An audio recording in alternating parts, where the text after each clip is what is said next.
Why is it that I cannot make any kind of hot beverage without spilling it and therefore creating a gluey seal around the bottom of the mug? Every English person's worst nightmare, honestly. How are you doing, anyway? Welcome to the stream. It's been a little while. Been busy with some stuff. Been chilling. Been taking a bit of a rest, I must say, to an extent from the old season of Discovery. Not because I'm particularly bored of it, but because I've had some other stuff on. But very much in the mood for a bit of a chill out today, because it's been one of those days today where I have been working late. You know, Sabrina Carpenter style. I'm working late because I'm a singer, but I'm not a singer. So yeah, here we are, back in Phase 4. It's looking busier than ever today, which is really good to see. I'm really glad to see that the populations remain consistent. As I've said a billion times, I think that the thing that keeps Season of Discovery doing well is that the end game of Phase 4 is basically just vanilla end game with some extra bits. Not a huge amount of extra bits, but some extra bits. And that's enough to make it appealing for a lot of people. So, yeah, here we are. I have also found a really good way for me to make some money whilst I'm idling about, which is another thing that I'm going to do in between getting any groups together and doing anything. I am hoping that the number of people that appear to be online in Orgrimmar is a good indication of how things are going to go tonight. But I have a few things that I want to talk about, some interesting channel-related stuff I'm going to get into in a little bit's time once the stream's had a chance to get going. I want to talk about some videos that I am intending to make, and also some streaming content that's going to come up in the next few weeks, so that should be fun. And also, of course, I'm eager to hear about people's appreciation or lack thereof of the new retail expansion, The War Within, because, well, that's a thing, isn't it? That's retail is going through a new phase, shall we say. So yeah, it'll be interesting to see how that gets on.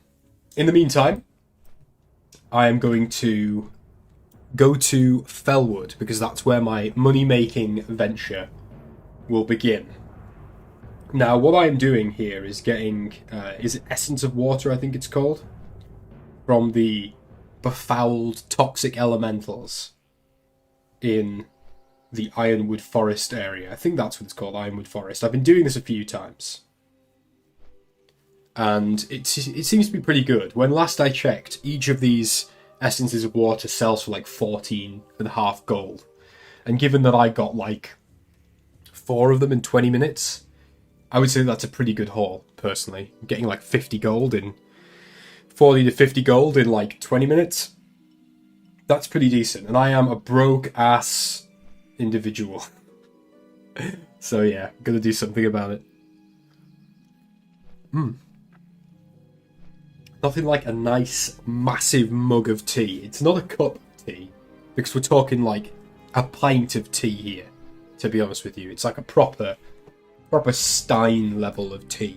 The mugs that you get here in the British Isles, in Great Britain, are truly enormous. We do not go small when it comes to our tea mugs. I think that the way that we approach mugs for tea is kind of the same way that I think Americans approach cups at fast food restaurants or takeaways or whatever you want to call them. Like your big gulp cup for your soda pop is kind of like our equivalent of a tea mug. It is an absolutely enormous vessel for only the greatest the greatest tea warriors to drink from. I don't know what I'm saying. But yeah, we're going up here, Iron Tree Woods, to do some farming whilst we see how we're going to spend the evening. As usual, it's a chill stream. The focus is on having some fun, taking our time, hopefully getting a UBRS run. That's what I need to do for the Oni attunement, which would be really good stuff. And we'll see where we get to. We will see where we get to.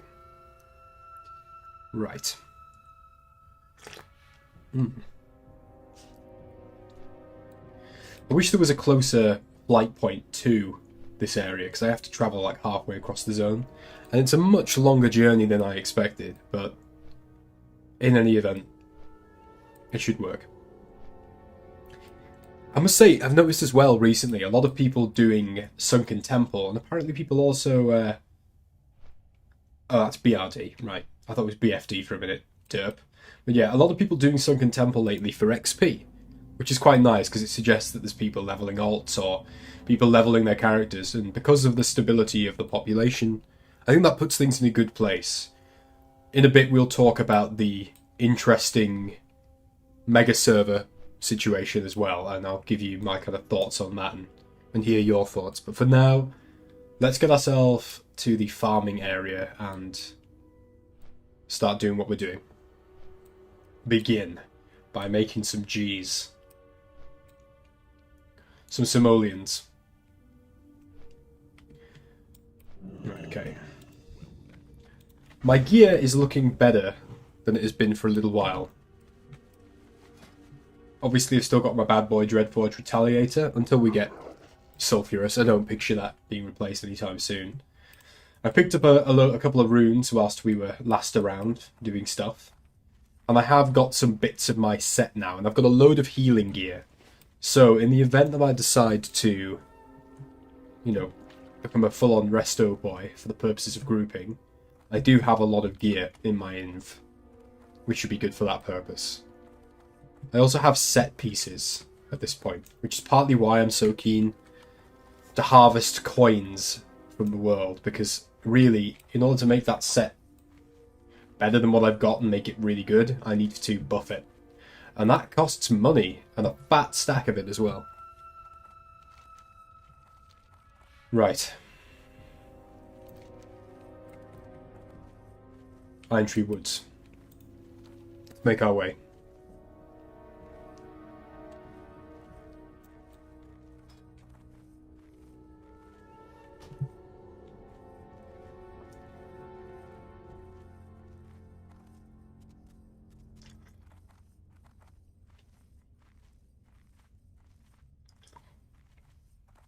You'll have to ignore the weird, slightly erotic slurping noises that come from my microphone. In fact, I wouldn't really blame you if it tuned you off, because the noise of an Englishman slurping away at his tea is probably considered not safe for work in some territories. Right, we're nearly there.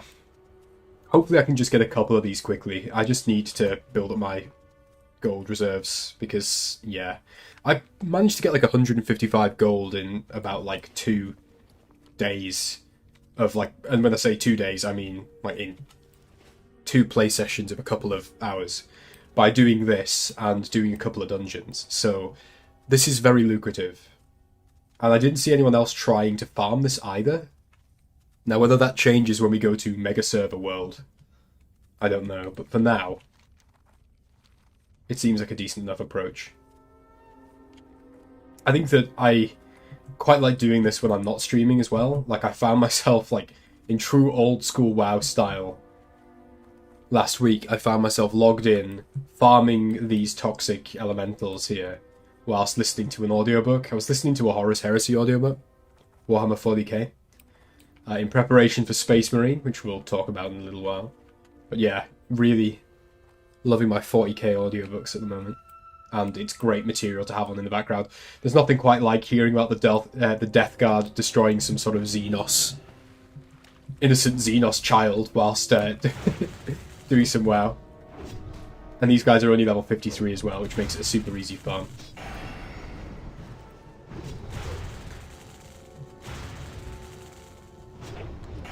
I don't know why more people don't do this, but I guess it's because you can get some good gold just from doing instance content. So if you've already got your gold, there's no need to do this. But I have no gold. I am absolutely gold shy. Come on. Let's see how long we have to go before. Let's say we started at 8:42. 7:42 our time. Let's see how long it takes. Begin the great farming. This stuff's also kind of pointless, actually. It's really shit quality water. Doesn't benefit me at all. So we'll just be vendoring it. The one downside of this is that these guys can drop some stuff that's worth vendoring, but not that much. You just want the one item from them. And I found out about this by just looking at random vanilla farm guides. So it's probably by no means like the king of the hill when it comes to top ways to make gold in the vanilla WoW. I'm not having much luck so far. Not having much luck.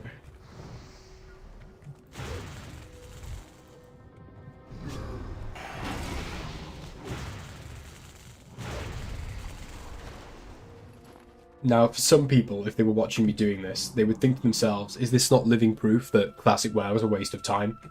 The fact that you are going to spend, like, a good while, shall we say, farming one kind of mob in about a 5 square kilometre area for, like, God knows how long. And yes, it is a waste of time, but time wasting is relative. Always remember that.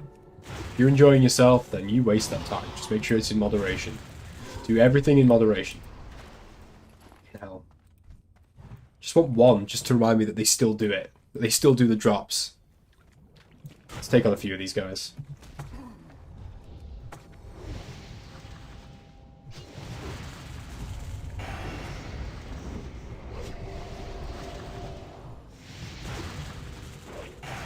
Right, here we go. Hey, Pit Stop, how's it going, man? It's been a little while. How are you doing? As you watch my bizarre farming rituals. Try and get a few coppers together.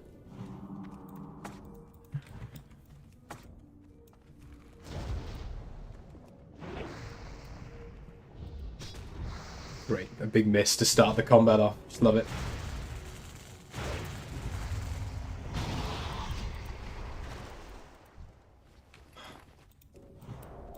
I think I've gotten at least one of these by now. So this is not the best luck.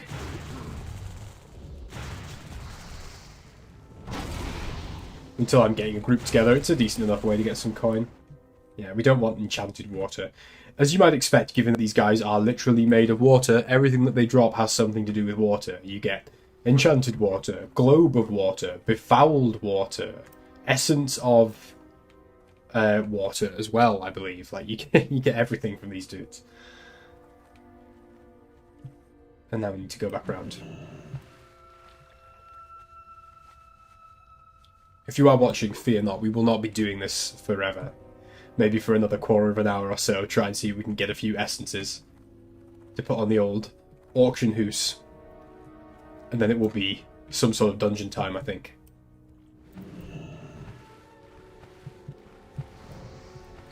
But yeah, I have... now is probably a good time to start talking about the meat of the videos. So yeah, I've got a couple of videos that I'm going to start working on. One or two of them are WoW related, and I'm not sure how long they'll take. They might take a little while to do. I have limited time at the moment.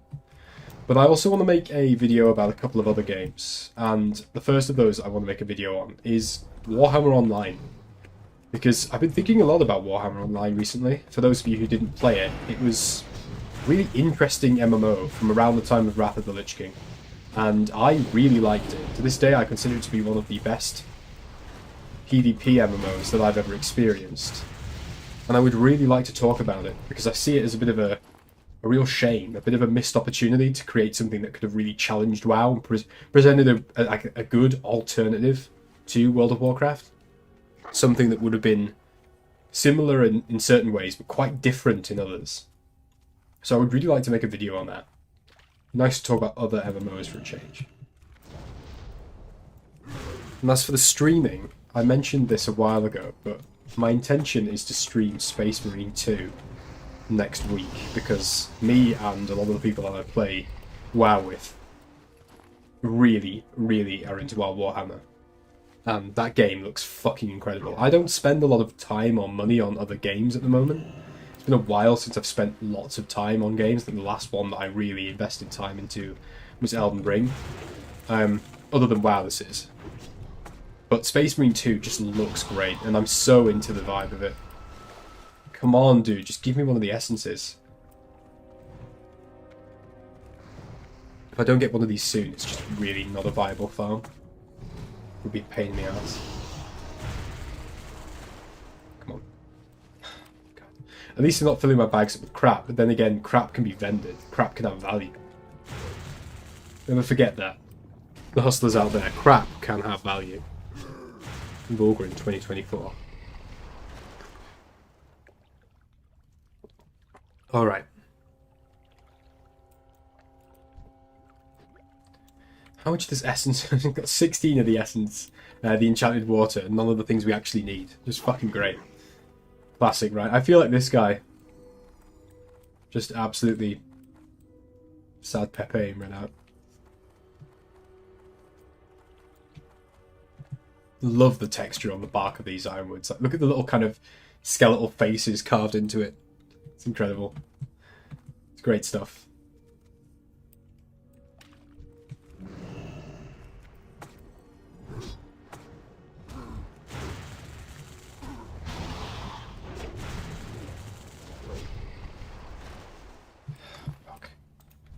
The mobs respawn really quickly as well. I would have expected to have gotten one of these items by now, but apparently not.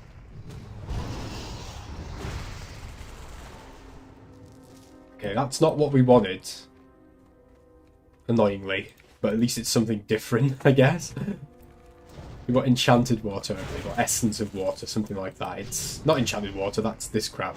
We want essence of water, it's a green item. We'll know it when we see it. There are probably better farms we can do. I know that in Silithus... Oh, fuck, this guy's gonna... Oh, no, he's not. He's on... Ooh, to be fair, he could have taken me out if he wanted to. With my health this low, at range, engaged with an enemy. Yeah, he could have killed me. Good of him to just pass on by. Not sure I would have been so honourable. I probably would, to be fair.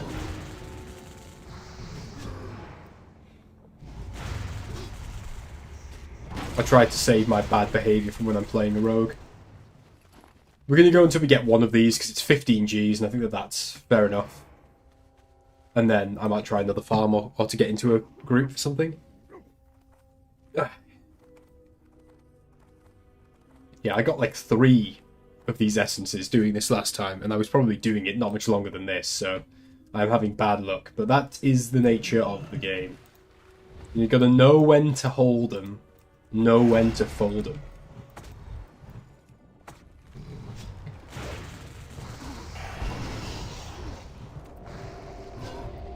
What we got? No, another globe. I don't want any globes. I'm not all about the gyats, as the youths say. Just interested in the essence. Come on, here it is. No. I'm going to see if I can predict which one will give me it.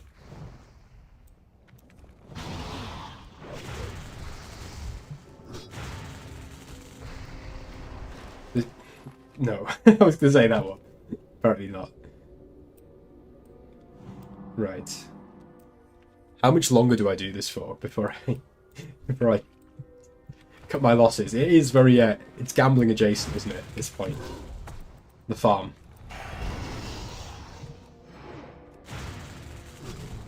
Yeah, another good farm is Silithus, just for greens. Not for greens, just for random trash stuff. Because some of the trash from the mobs in Silithus can vendor for like 25, 30 silver, I think.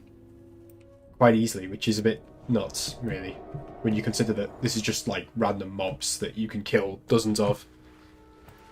So by now I probably would have made a much better per minute or per hour gold farm than this.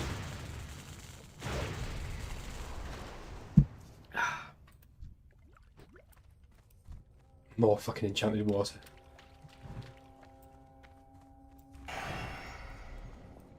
Nice seeing people trying to get together for Waving Caverns. It's been a while since I've seen a lot of people try and do low-level instances, but it seems to be more common now.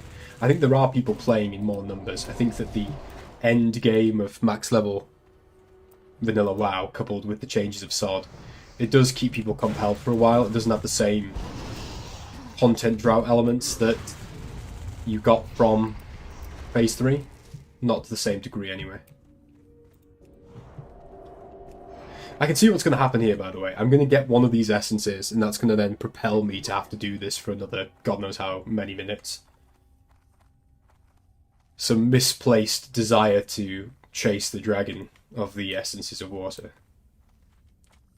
Right. Let's gather a few of these guys. Try and make this a bit faster.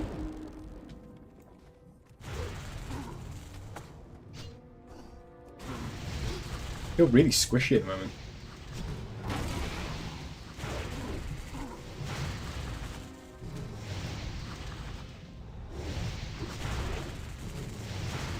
Yeah, really squishy. I think these are 53 mobs, but whatever.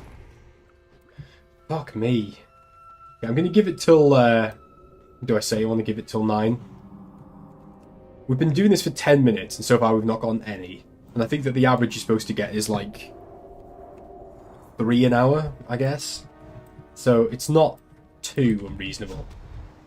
But realistically, if I go to 9 on the server time, we should at least get 1, if not 2. And I'll count that alright, because I feel like, you know, 15 gold for 20 minutes without having to get a group together or anything like that. I mean, it'll take you 20 minutes to get a group together and get to an instance, so it's not a bad farm. It's just very RNG based.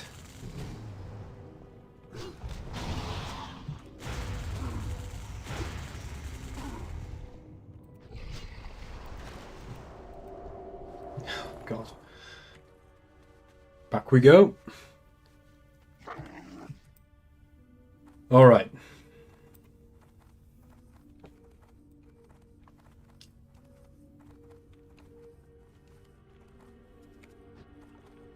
At least I'm not after like one specific drop, like a green item or a rare or something like that. I don't get the people who do that. You sit and farm like a set item for whatever reason, either because it's their best in slot or because they want to try and sell it. Right, elemental water, ironically, is also not what we want. It says that it could be auctioned for 51 silver. I didn't see that last time. It didn't sell at all when I tried to auction it last time. But we'll try that. We'll try to cut our losses because, you know, 50 silver, it's nothing serious, but yeah, like, whatever, right? We'll do what we can. We'll take what we can get. Beggars can't be choosers, and with my current gold situation, I am truly a beggar.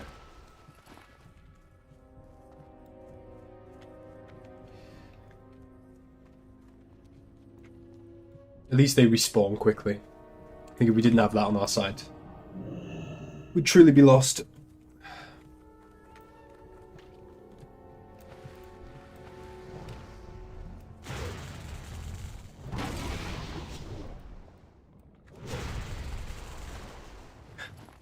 Okay. How long did I say? Until 9, right? We've got 4 minutes. That's the cut-off. After 4 minutes, we're doing something else. We're going UBRS. We'll try and get a group together and we'll go to Silithus to farm whilst we're waiting. That sounds like a much better strategy. Not least because I must be the only person on the planet to think this, but I actually really like Silithus. I think that it's such a cool otherworldly zone. I think that kind of like the same reason why I enjoy Dune, really, is that there's not a whole lot of fantasy sci-fi combos which take place in deserts. And Warcraft has that cool combination of sci-fi and fantasy, in my opinion. It might not seem like it, but it's definitely there. And I just love the Lovecraftian, but also Arakeen vibe that you get with Silithus. It's very interesting. Right, okay. It's looking good. I'd hate to leave here empty-handed, but we have to set a cut-off.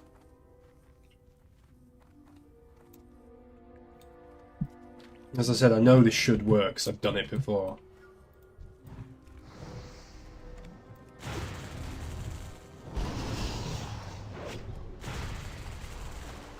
Nope.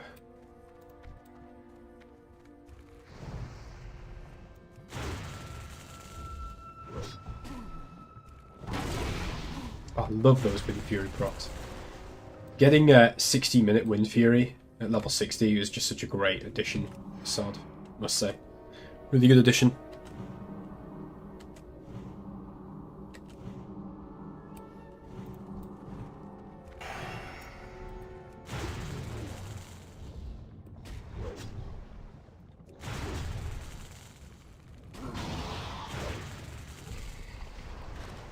Nope.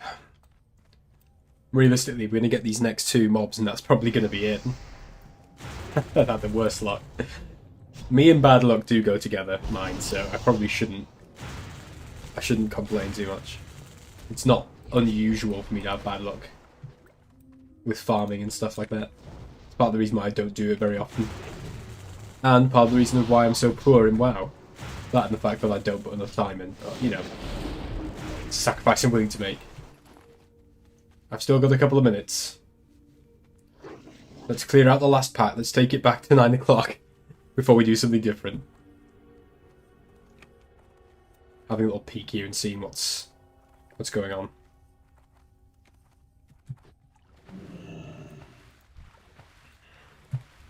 Boom.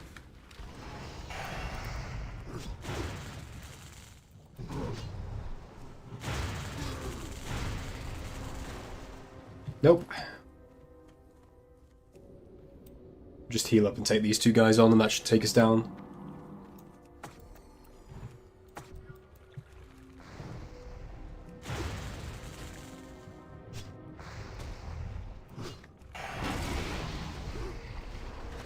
Nope.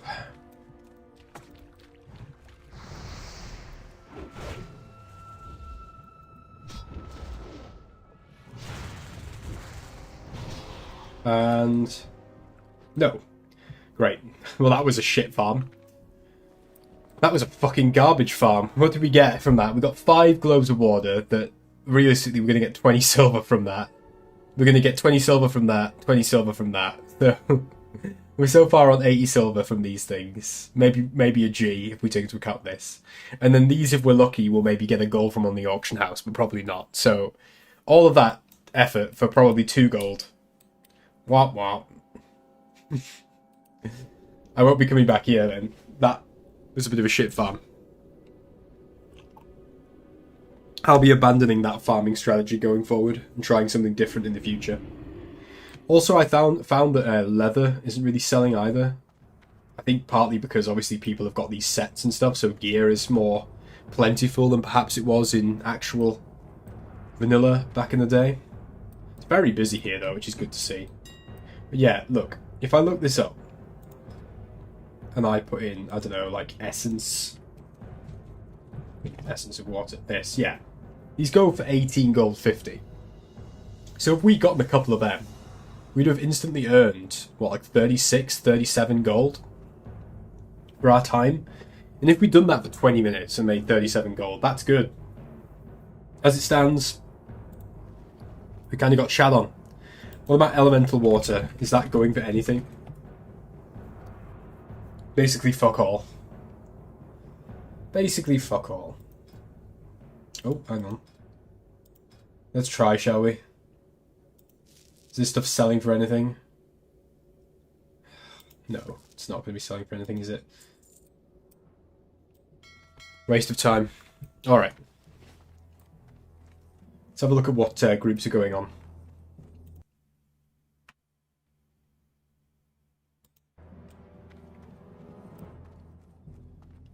Okay.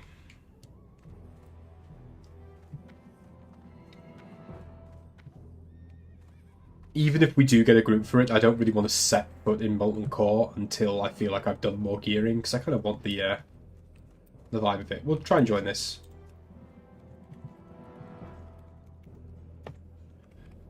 See what this guy says. If we can get into it, this would be really good. Oh, nice. Oh, that's really good. 1, 2, 3, 4, 5, 6, 7.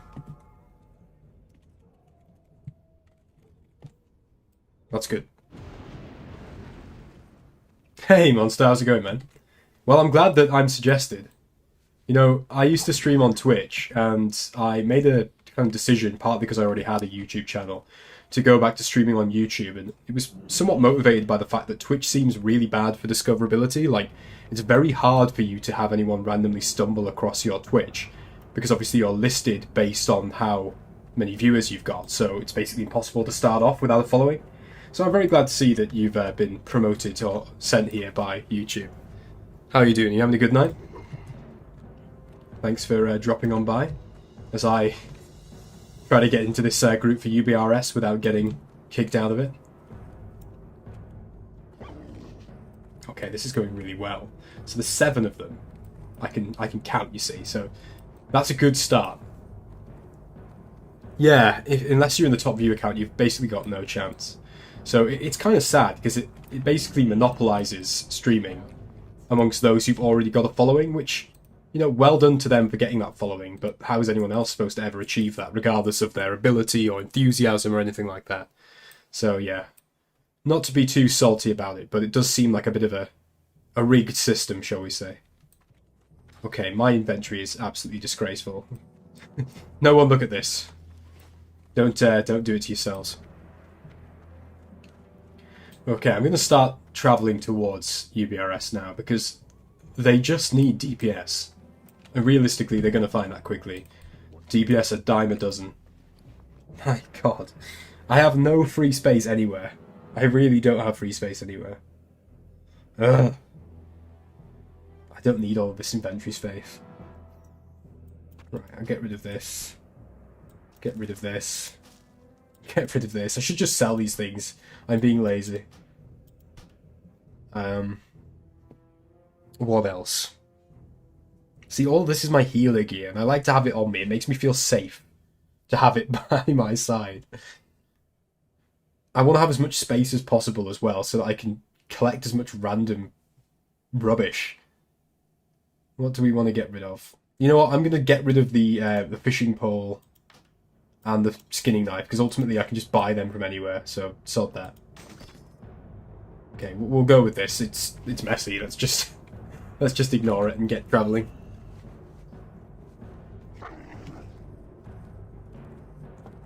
Now, my reason for doing UBRS, other than it being just generally very useful dungeon to run, is that I am working on my Onyxia attunement.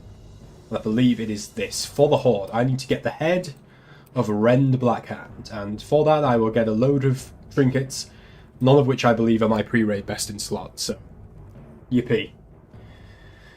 What a joy. It's very difficult being a two-handed enhancement shaman, because, like, the original vanilla game wasn't really set up around it.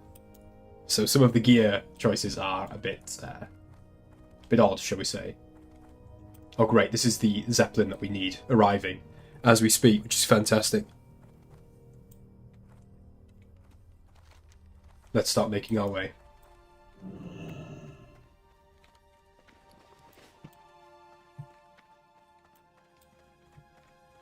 Hopefully we can get some actually decent gear from here as well, but my main interest, more than anything, is the attunement for Onyxia and gold.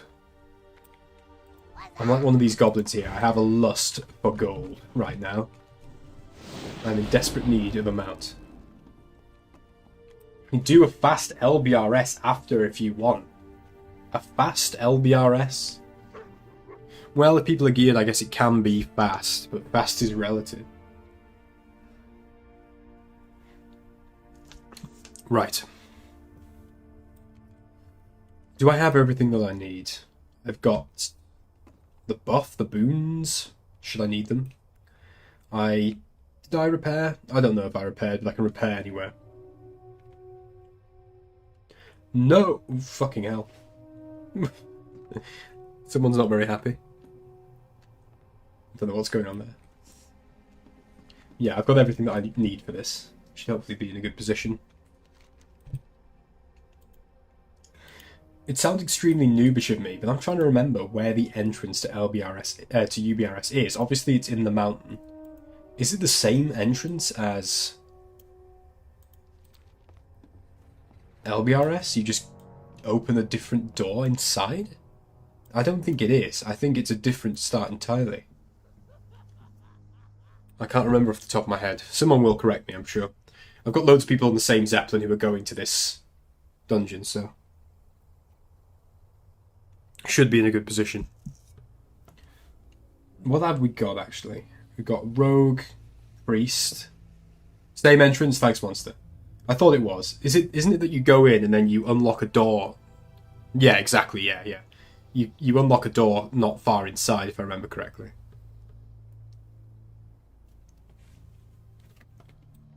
I always loved these older dungeons. Like, I'm a massive... I'm just kind of explaining this to you. Oh, shit. Oh, shit, shit, shit. Fuck. I completely forgot about this. I haven't taken the buff thing. Oh. God, this is not good. Can I get it from the Zeppelin Tower here? I can. Right, okay. I better be quick about it.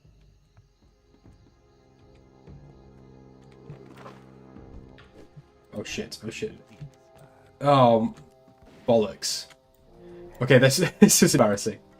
This is really embarrassing.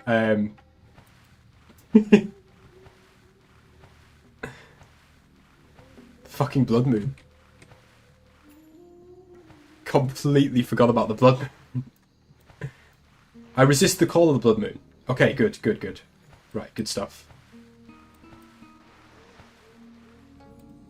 Yeah, I'm full. Oh, I don't know if he's in the chat.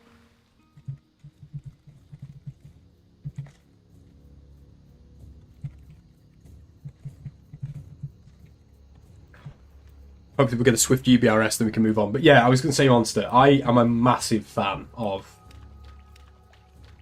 the old max level classic WoW dungeons. And I love how so many of them are intricately connected. Like Stratholme, for example, having the two wings that are accessible via each other and have different entrances you can take. I love how LBRS and UBRS have the same. BRD has so many little traps and tricks. Okay, so I haven't resisted the call of the Blood Moon, have I? I haven't fucking resisted the call of the Blood Moon at all. What's my best approach here? Is it to run to Stonard? Is that what I'm going to have to do? Or do I hearth and then...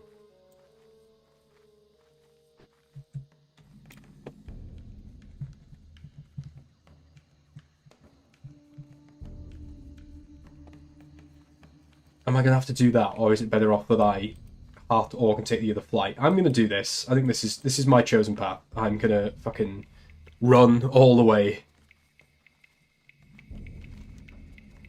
All the way to Stonard and then fly.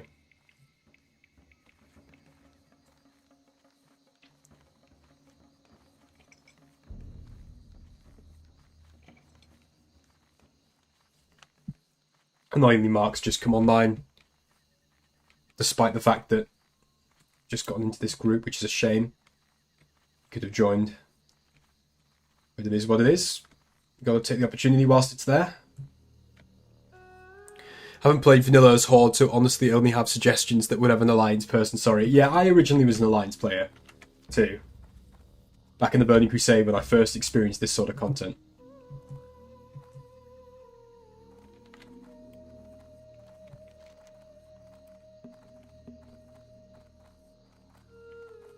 I'm going to be so far behind these guys. It's going to be a real pain in the ass.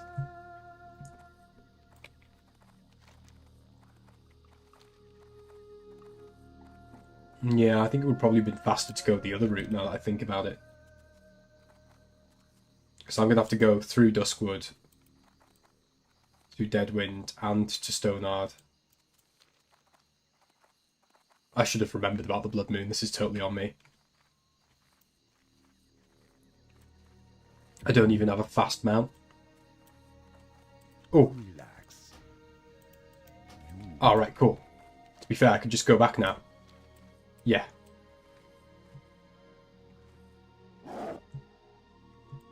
Completely forgot about that. That's made life a lot easier. As much as I absolutely adore... Oh, and they can summon me anyway, can't they?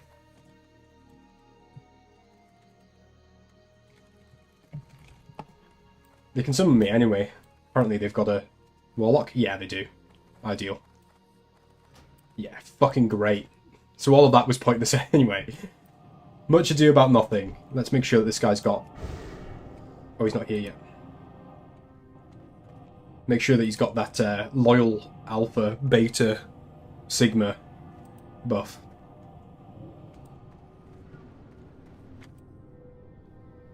Okay. Oh, we've got some people here with Molten Core gear. That's always good. Yo. Oh, hey man, how's it going? so bad. Bear with me, I'm just going to turn the sound up. I was going to say, it's just another one of those things where, annoyingly, just the timing of it, you come on, like, literally about 3 minutes after I got a UBRS group just wanting DPS. What do you need to do that for? Just for the Yoni quest? Yeah, but it's also, because of the size of it and stuff, it's... Coins. Do you get coins in the raid? I'm not sure if you get coins. I'll soon find out. I wouldn't be surprised if you do. Whatever But also, it's it's got a lot of like pre-raid best in slot as well for a lot of classes, because it's like the premium dungeon, isn't it? Really, being 10-man.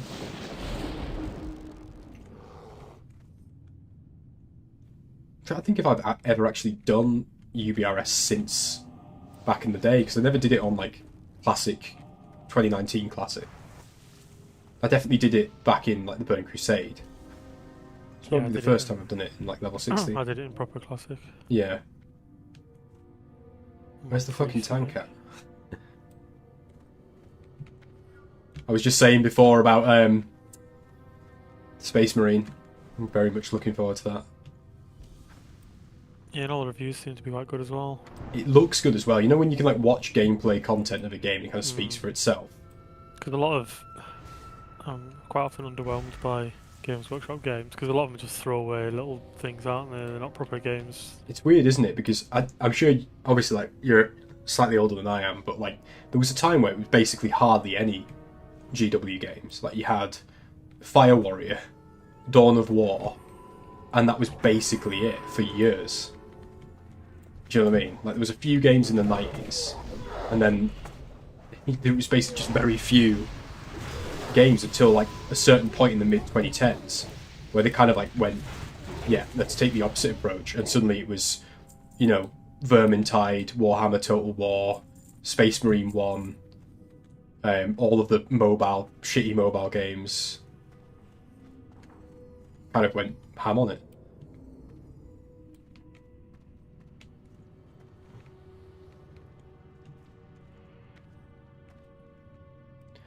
Quest that I have to do for Oni as well here is really decent, because it's just kill Rend. It's not like the other one where you had to collect like 4 people's heads. All sorts of crazy stuff. Boss in it. I think Rend's the last boss. I'm not sure if he is. I think he is. Or is it the one on the dragon? I can't remember, to be honest. I think it is a dragon, now that I think about it. But I know that Rend is like really far in, because he's got that stupidly long event, doesn't he? It's a bit of a meme.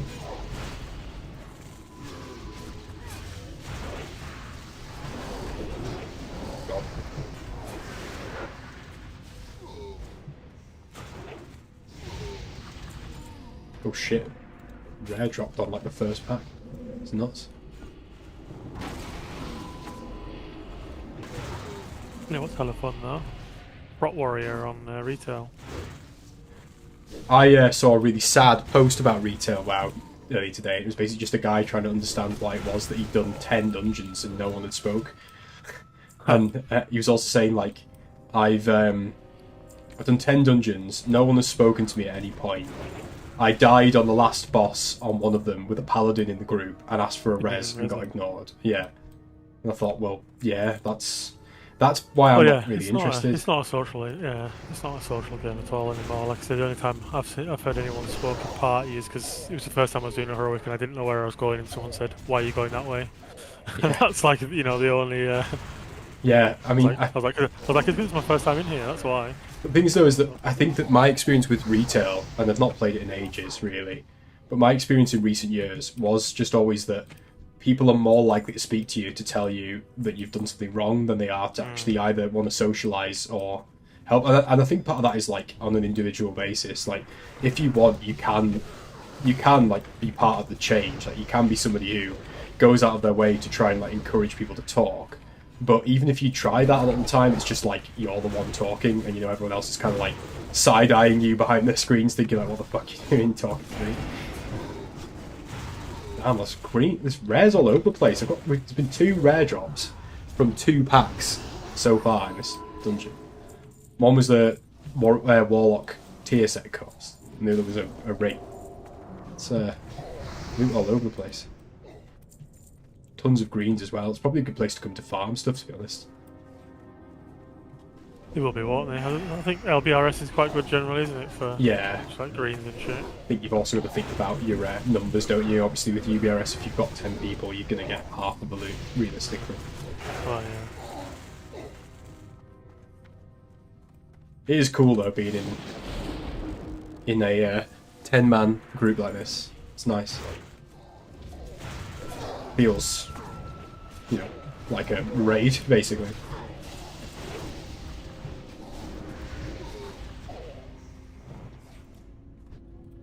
How are you finding it then? Like, seeing as you're playing that now, let's hear your... For the chat, let's hear your summary. What do you think of The War Within? What's your appraisal? I mean, I've not been level 80 for very long, but yeah, it just seems like there's a decent amount to do. Like I say, it's not a social game, Yeah. but just as like a casual person who wants to come and play a bit of WoW, the systems are really good on it. Right. You know, lots of individual stuff you can do without people being online and stuff. Yeah, it's very Like solo and all friendly, that I've kind of heard. stuff. Like, Very alt friendly as well. Like Yeah. it's like a 5p XP buff for every alt you level after your first. It just stacks up to 25%. So they want you to get, you know, there's not hundreds of what's the word, like currencies that stack to infinity and you have to go on every day to grind them all. It's just like, you know, this is your weekly stuff, and once you do it, you know, there's not... they've learnt their lesson on that by the sounds of it. Yeah, I think so. Not to give people a million things that they feel they have to do, which then burns them out. There's a dude in the chat called Monster who says, I've absolutely loved it. Have 4 characters level 80 so far. It's so much more alt-friendly than previous X packs. Yeah. What are you playing then, Monster? And like, what's your view of the fact that it's not particularly, by most people's accounts, a social game? Does that bother you at all, or do you see it as just like not really why you play retail? I guess it's all over, isn't it? I guess if you play primarily with friends or in a guild, it probably will be social, won't it? Yeah, But, I think that's just it. as a general, you know, it's not like classic where people are interacting and walking on the ground. Like I say, you get, you know, dragon flying straight away in the first zone. So you know, there's no people walking around the zone. People are just flying to quest nodes or gathering nodes, and you know, it's you know, Yeah, WoW's never gonna go back to that, is it? I don't think. yeah, I know what you're saying, and I think ultimately as well, like, how much is... Oh yeah, you do get real from UBRS, just confirm that. Okay. Yeah, you do. So it's probably well worth it, because there's an absolute ton of loss. We're at the Leroy Jenkins bit now. But yeah, I think that as well, you've got to factor in how much has like Discord changed the game for retail compared to Classic, because with Classic, even though like obviously we're talking on Discord now, we do a lot of talking within like Discord, like getting groups together and stuff like that. And I know that happens on a much bigger scale in other guilds that have like entire communities for servers and stuff. But nevertheless, in Classic WoW, I think that the nature of how groups work and dungeons and stuff means that it's kind of like necessary to talk in game, because like with pugs, you're not going to be in Discord with those people. Whereas in retail, I think that because you don't need to talk with the people you pug with, really, you're not going to socialise with them, but you might be socialising with people on Discord. So yeah, I think that like the social people, there's probably a lot more people who are social, but you probably don't know it because they don't talk to randos. Obviously, the sad part of that is that how are you ever going to make new connections if you only talk to people you've already met? That makes sense? Like, I think Classic is a much better... You've got a much better way of actually, like, making new connections. And yeah, like, it's unlikely that you'll interact with people much, but again, if you've not got cross-realm going on, so you see them across multiple instances you do, it just makes it more likely that you end up playing with those people more, I guess. It's probably rose-tinted, but... Well, yeah, because like, nothing's even faction locked anymore, is it? In retail, you can raid Yeah. the opposite faction and shit. Yeah, I think that's it, and it's just like this is kind of why like I don't hate on it, like I don't go on about it in a negative way, because the way I see it is that like it is a different game for a different audience, and I'd be up for trying it, but only if I knew that I had like a dedicated guild of people where like everything that I wanted to do outside of the clearly solo based content I could do with other people. Because for me, like, I say it a million times, but if I wanted to play a really good single player solo RPG, there's many to choose from, and WoW is not one of them. But if I want to play a great MMO experience, I'll play WoW. So yeah, I just kind of think it's a bit strange that when you could like spend that time playing your truly great single player RPGs, just playing MMO solo. But yeah, there are some differences, I accept, but that's how it's always seemed to me anyway.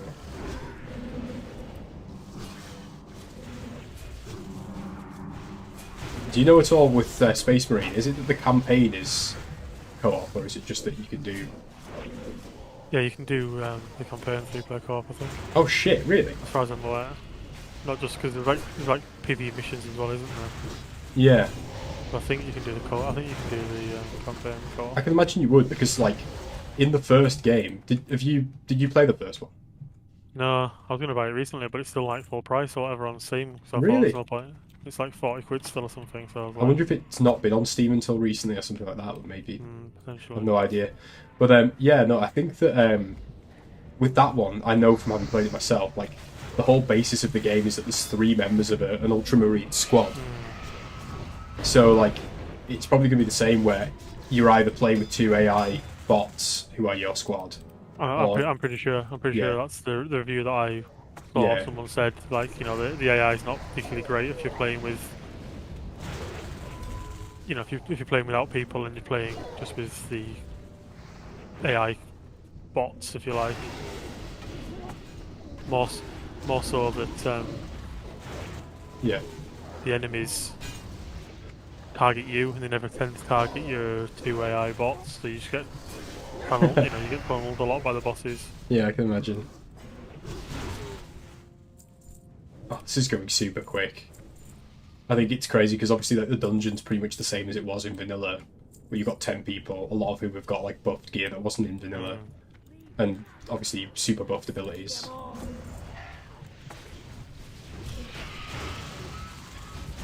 One says, I'm that guy that talks, though, in groups, so I'm sure I'm getting a lot of side eyes. I'll even start open world chats. Honestly, you are a true hero then, because I think that it's good to keep that alive, you know? Like, I really think it's good to keep it alive.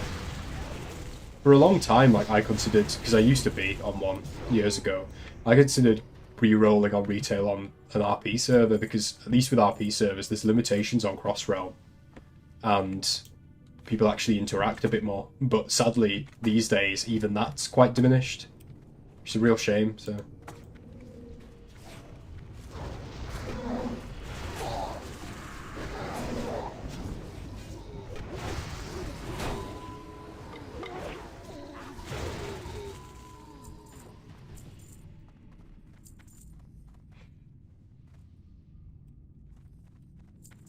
How would you rate the instances in War Within?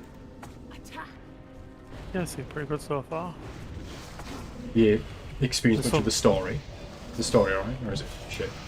I mean, I've never really been one for WoW story. I couldn't tell you, like, you know, who Sargeras is or what any of these people are doing. Oh, so right. Probably not the best person to...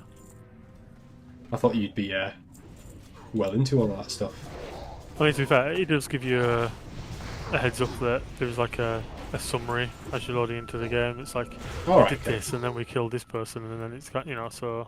It does try to, like, explain going what's gone on in the world before. I think that's obviously been a problem that's kept a lot of people from and then we went back to the Shadowlands, and it kind of explains a bit of, like, with the jailer and what you did there and stuff. So. Oh, right.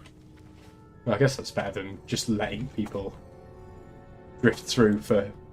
I think because they've tried to sell it as this is a good time to come back to WoW, you know, casual friendly X, Y, and Z. So if they're gonna, it's the restart in their minds. Yeah, they got lots of people rejoining. I guess they'll want the. Yeah. I mean, what's weird is that I logged in today in SoD and it was absolutely stacked. So the suggestion with the whole mega server thing, I don't know what's going on there because it looks really busy, way busier than it was at any point in Phase 3 with all of that madness that was going on.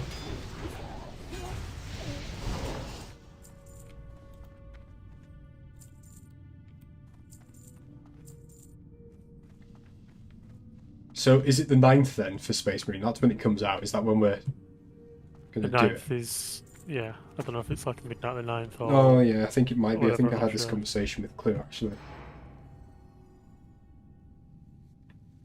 I think it is like it's late at night, so it'll basically be the Tuesday, I think. the 10th people are playing it, I guess. Yeah.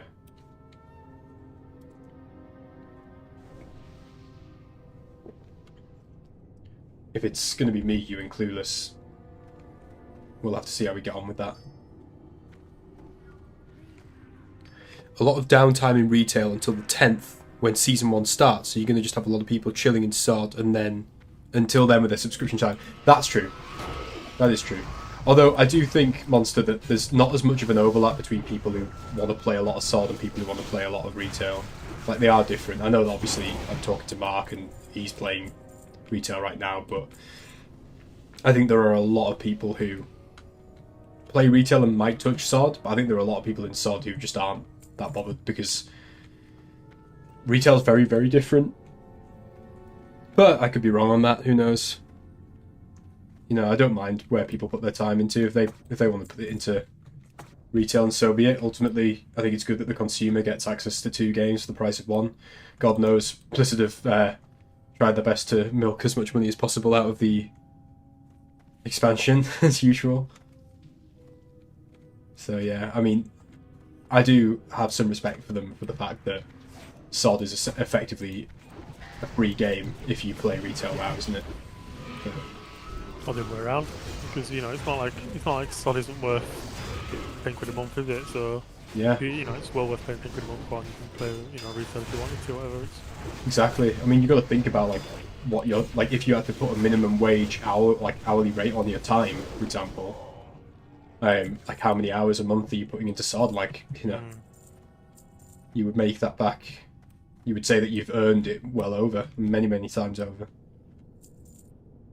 God, this fucking phase where the gates just open on each side and you just kill mobs for like half an hour until Rend comes down from his little perch. Again, you can tell that this was designed for much lower DPS. yes, absolutely, and probably vanilla levels of mana regen. You drink you between? I can't remember. Do you drop combat? Yeah, we're not in combat right now. Obviously, none of us have got no mana, of course, because we've all got mana spring totems and innovates and shamanistic rage and all that kind of jazz.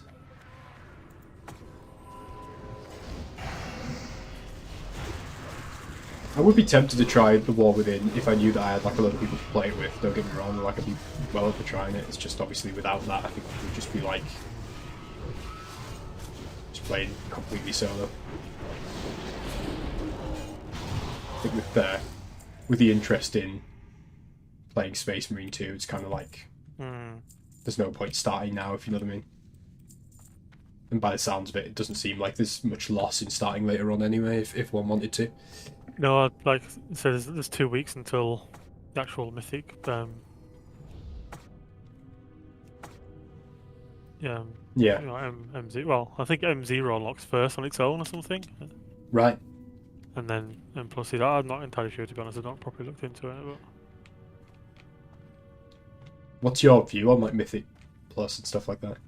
Is it something that you think's a good addition, or?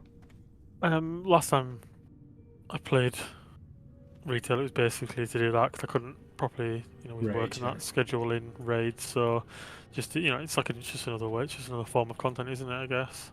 Yeah. It does tend to be. It was good because I had a few friends that did it, and we just did keys. Whereas I think trying to pug them is kind of awful unless you're playing Flavor of the Month DPS. You're not getting invites and stuff like that. You know what the WoW community is like. So. Yeah, and I think that I can imagine that if you do anything wrong, you're absolutely like slated immediately, which is probably also a pain. I'm gonna play a tank at the moment, so I'll probably find groups as a pug, to be honest. But but there's a lot of responsibility, isn't there? To if you're playing as a pug, as a tank, it's your responsibility to lead everyone around, isn't it? Really, and know what you're doing. And yeah, it's one of those unfortunate things, isn't it? Where it's like if the game mode is all about accomplishing something precisely as fast as possible, where any fails are going to add, like, it's basically going to make it less likely that you'll get the rewards, then you kind of just put in a position, aren't you, where like it just incentivizes people to be a bit of a dick, because they feel really inconvenienced if anyone messes up. There's also kind of a good bit like what the coins called in SoD? Not called coins, are they? What they called? The Undermine Reel. The real, yeah. There's like there's a currency that drops in, from heroic bosses and stuff, but you can go to a guy to upgrade your gear. So if you get really unlucky with drops, you can just upgrade, heroic or crafted gear. At the moment, like some of the best item in game is crafted gear, and then you can upgrade it with this kind of stuff. So if you want to go really in depth into your professions, professions have fucking talent trees and all sorts now. So it's you can go into. All right. Cool. So does the eat need on the Eye of Rend? 11 agility 8. 36 attack power. Just greed on it.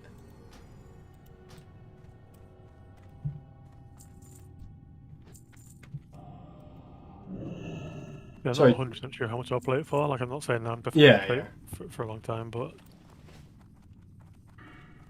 Well, I mean, like, to be fair, again, I used to be like, in years gone by, I did used to think that, like, oh, if I'm not in a guild and if I'm not doing everything like with the goal of like raiding and it's all a waste of time. But I think these days, like, my attitude's more like, if you play the War Within for like a month or a couple of months. Exactly, you're getting your money's worth. Exactly, yeah. If you play for like a few hours, like even if you play like say 2 sessions a week and you put in like maybe 10 hours across the week or whatever, and you do that for a couple of months, realistically speaking, like you're going to probably a single player game, yeah, exactly. exactly. Some really good games for like that take you 30-40 hours to complete, can't you? So this is kind of why I think that MMOs have had such a hard time in recent years, is that like people forget that the expectation is so like skewed against them. Like you could put in like hundreds of hours into an MMO and feel like you wasted your time because you didn't get that far into it, despite having spent like way more time than you would have spent completing even a game like Elden Ring, for example. Yeah, it's not an easy design space, is it? No. But for me though, the thing that I love so much about them is that I've always enjoyed RPGs, and I love the idea of being able to like share your custom character with other people. I think there's something really timeless about that, like knowing that each character is in their own way unique, and the things that you do can have an impact. I just think that MMOs really to succeed need to kind of go back to the focus on like player content, where like players create their own events and the mechanics of the game kind of allow that. I know that with like Ashes of Creation, if that ever comes out, there seems to be quite a focus on like it being about kind of events just happening in the open world and stuff like that, and the player-based economy, and whether that actually translates into anything tangible, I don't know. But I think it's a really good attitude, like the idea that, well, like something's happening in the world because of the actions of certain players, and you've kind of just got to react to it, and that's going to maybe make your fortune or whatever, or damn the server. Sort of thing. I think it's kind of a cool approach. I think one of the things about WoW is that because it's very structured with World of Warcraft, like there are set dungeons, there is like set levels, it's vertical, it's all about like getting the next power level, completing the next hardest piece of content. It's very easy to understand, it can be very addictive, but also like if you've done everything, it can be very easy to think, right, well, what do I do now? There's not really that sense of I'm part of like a virtual world and stuff.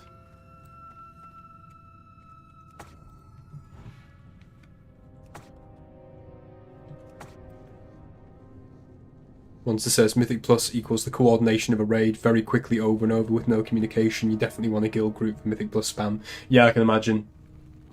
I think as well, like if you do it with a guild group as well, certainly if you're a DPS player, you've got a much easier chance of actually being able to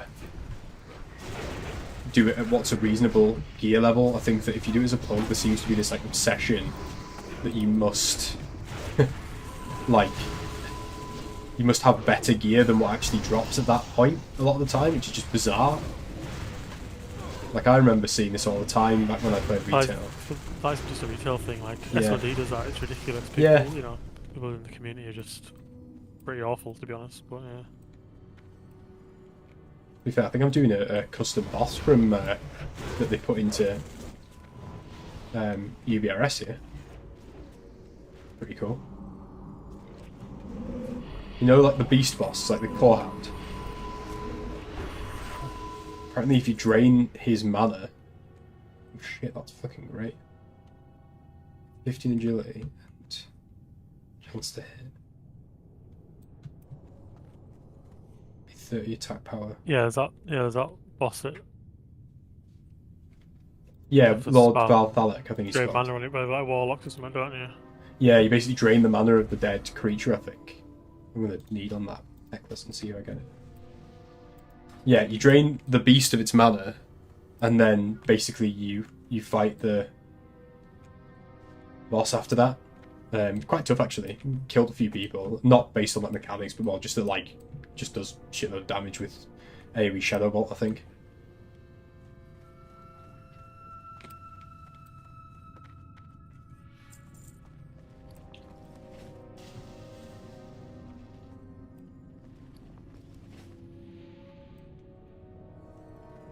I must say, I do wish that they'd put more content into this phase of SoD, like, because I'm enjoying it, but I think that if you've played a lot of like max level vanilla, or if you know a lot about max level vanilla, you do find yourself thinking, well, this is great because endgame vanilla WoW is just really well designed, but is also fairly minimalistic for what's supposed to be Season of Discovery. There's not a huge amount to discover.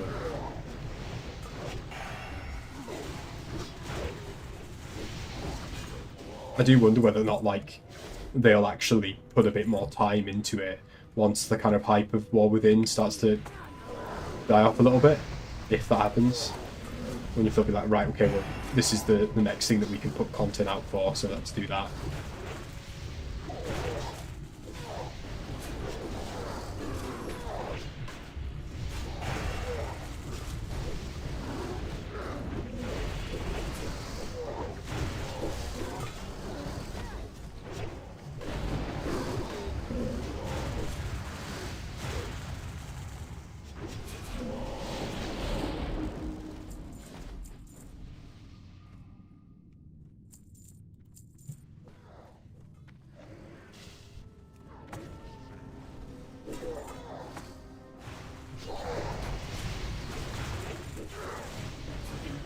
I'm good, how's it going? Good, get some food.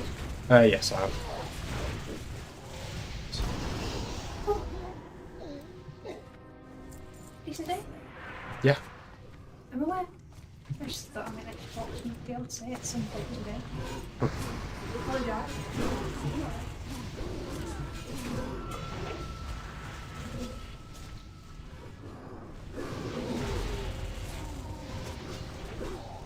I don't remember anything about this dungeon. Ages since I've done it.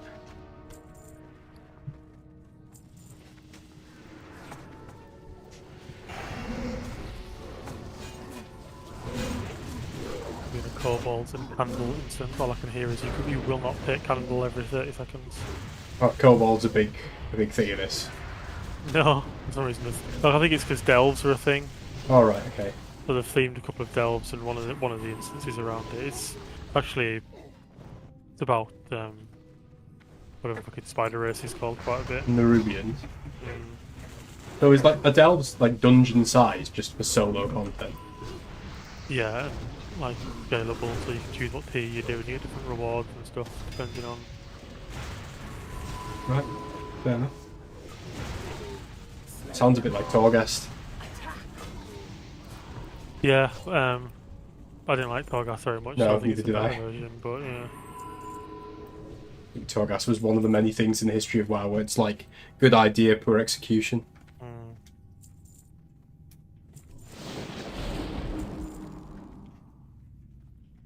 Leave none.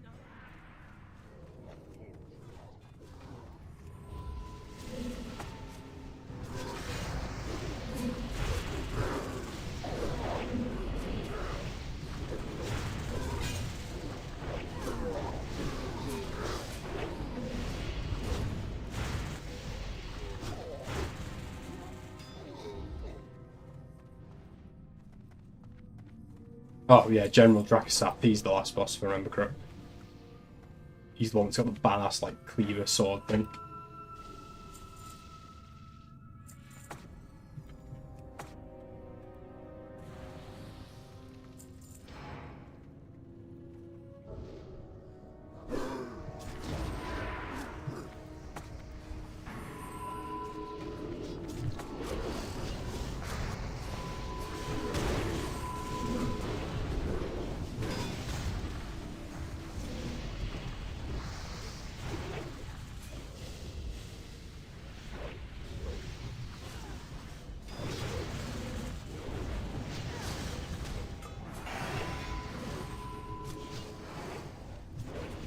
wouldn't be surprised knowing vanilla if this achievement asks me to come back into this very instance and kill this guy next. But you've been in there and you killed Ren. Now go back in and kill this boss. I think I killed his project. Yeah. Cheers. That is the vanilla way. But at least there's like a quest to do. Like, I remember Legion was alright for stuff like that. Shit. Loads of stuff dropped from him. Oh, it's where you get the little turban. Spellweaver's turban thing. Conian deflector. Nice.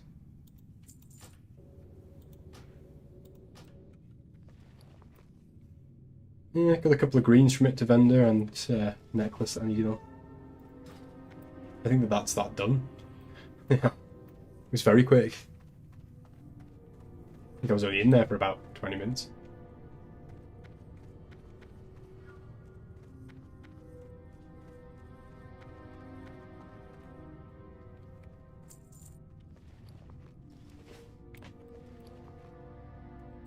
Right. You're half to Kargath, aren't you? Mine is. Yeah, so if yes, you- I think it still is. If you came on and wanted to do something, and realistically, well, it might not be here to be fair, it could be anywhere, couldn't it?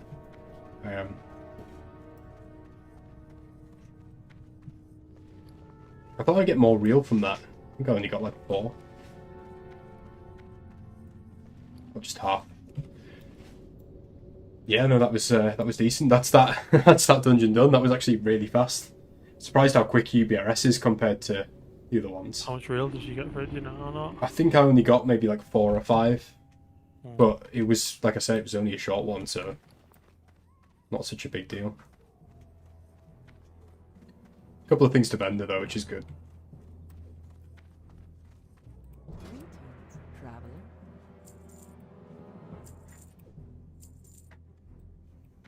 I got a necklace called the Pendant of Celerity, and I can't decide whether it's actually worth it. Plus 15 agility and plus hit by 1%.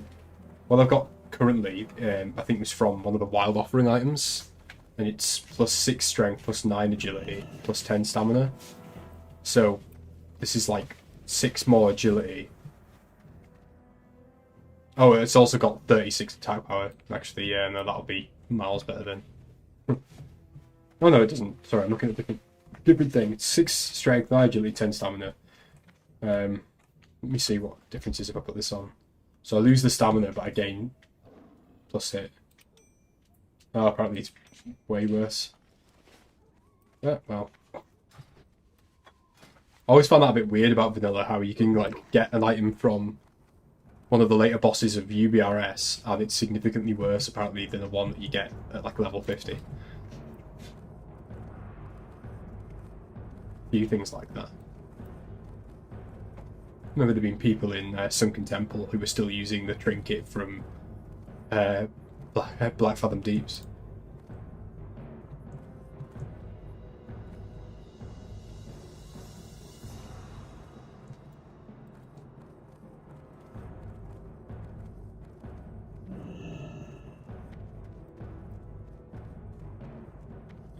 Right, let's hand this into Thrall and see what he says. See if it's enough for him to let me kill Onyxia. Loktar, friend. What is it you wish? Welcome to Orgrimmar. What Have you of these do I come to want? serve the Horde? I can get 180, so he gives me a trinket for doing this. I can get 180 armor, 10 arcane resistance, and dodge. So that's obviously a tanking one, I'm not going to get that. I can get improves critical strike chance with spells by 2%. And I can get increases critical strike chance by 2%. So realistically I want that. I don't really know if it's better than what I've got. I've got one at the moment that does critical strike with all spells and attack by 1 and chance to hit by 1. So this would be slightly better crit. Blackhand's Breath. I'll grab it. I'll grab it and see what it's like later on. Loktar, Right. friend. What is it you What else does he want then? Welcome to Orgrimmar. Have you come to serve the Horde? Oh, he's gonna shout out about killing Rend to the whole population. I've just buffed the whole of Orgrimmar and stuff. Loktar, friend. What is it you wish? Okay, I've got to talk to him about the Black Dragonflight.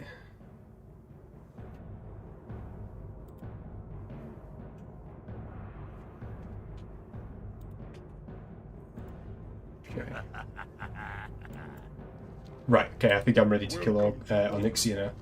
Have you come to serve the Seek out Rexar in the Barrens. Alright, okay. Gotta find Rexar now as part of this quest.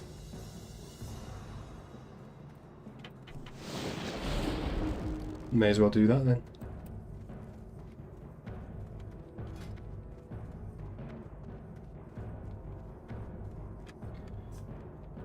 Can we do what next? I've got to go and find. So basically, I just killed Rend Blackhand. So obviously, that's the BRS part of the quest chain for Onyxia attunement. And the next one is apparently I've got to seek out Rexar. You know Rexar? What, wandering around Desolus or Yeah. somewhere else? Yeah. Yeah, in Desolus. So that's going to be an interesting. Is that where the meme "Is anyone with Rexar" comes from? I would trying to assume complete so. that quest. Yeah, I would assume so. Yeah. I actually got like when this first came out, it was like Phase 4. There was actually a couple of people in the chat like saying Rexar is at X spot and stuff like that. So yeah. I'm trying to think what the required hit percentage is at level 60. To basically hit the soft hit cap that you want, because I've got 1% from one trinket. I've got 2% from the other trinket. I wasn't sure if I know it's obviously it's a good stat, but I don't know if 3%. actually being hit cap is a necessary thing in vanilla. Is it like it's not something that every person gets to all the time, is it? I'm not sure. Unlike most versions of WoW, where it's like the first thing you have to do is get hit cap. Yeah, I mean I've got My- 3% of it. Just trying to decide whether or not to sacrifice a trinket that I've got where, like, basically I could get an extra crit percentage point, but it would sacrifice the hit, 1 hit percent. That's a bit getting into the weeds a bit at this point. Talking about 1% of this or 1% of that.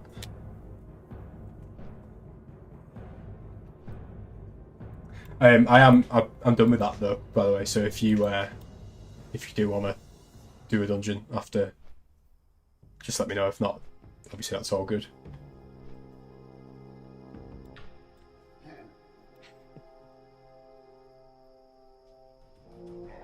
Are there any standout dungeons so far that you think, well, that's actually really well designed or looks really good, or visually impressive? I don't know. I don't think we've even done them all yet because it's typical WoW fashion. There's only like 3 or 4. But no, I think it's 4 that you actually unlock whilst leveling, and then as soon as you hit 80, you unlock 5 more that are heroic only. Yeah, no, level 80 only kind of ones. Yeah, so. yeah.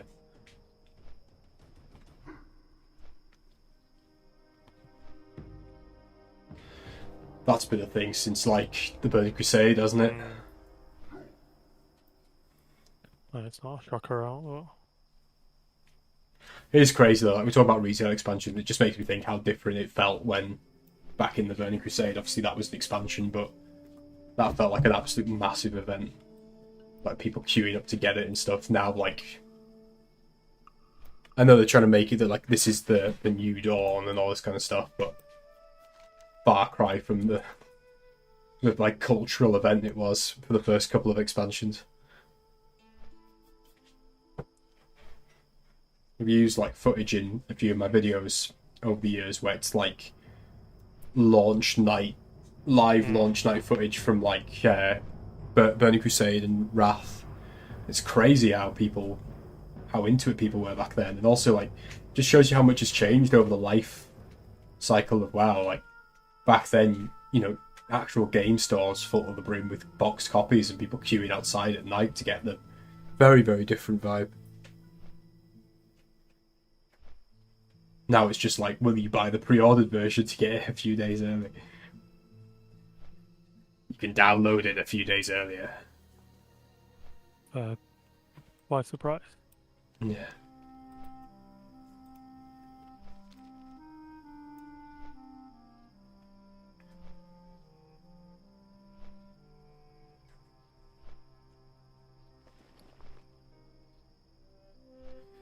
My inventory's starting to fill up with like gear that I've got that I can't part with, but don't know if I need.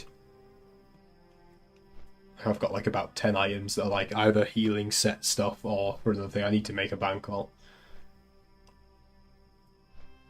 Loads of like quest items as well that I'm not sure what I'm doing with.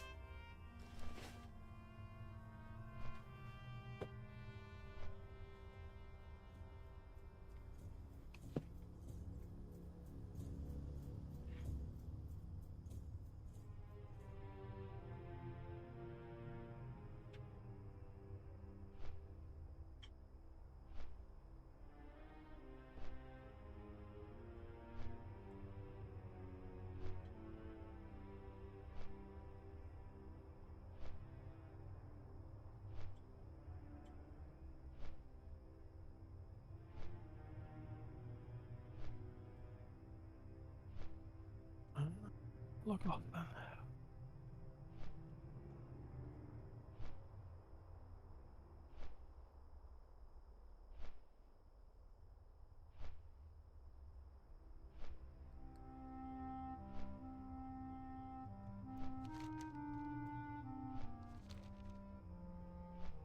Weird going back to a low level zone. The zone that I was leveling in back in phase 1.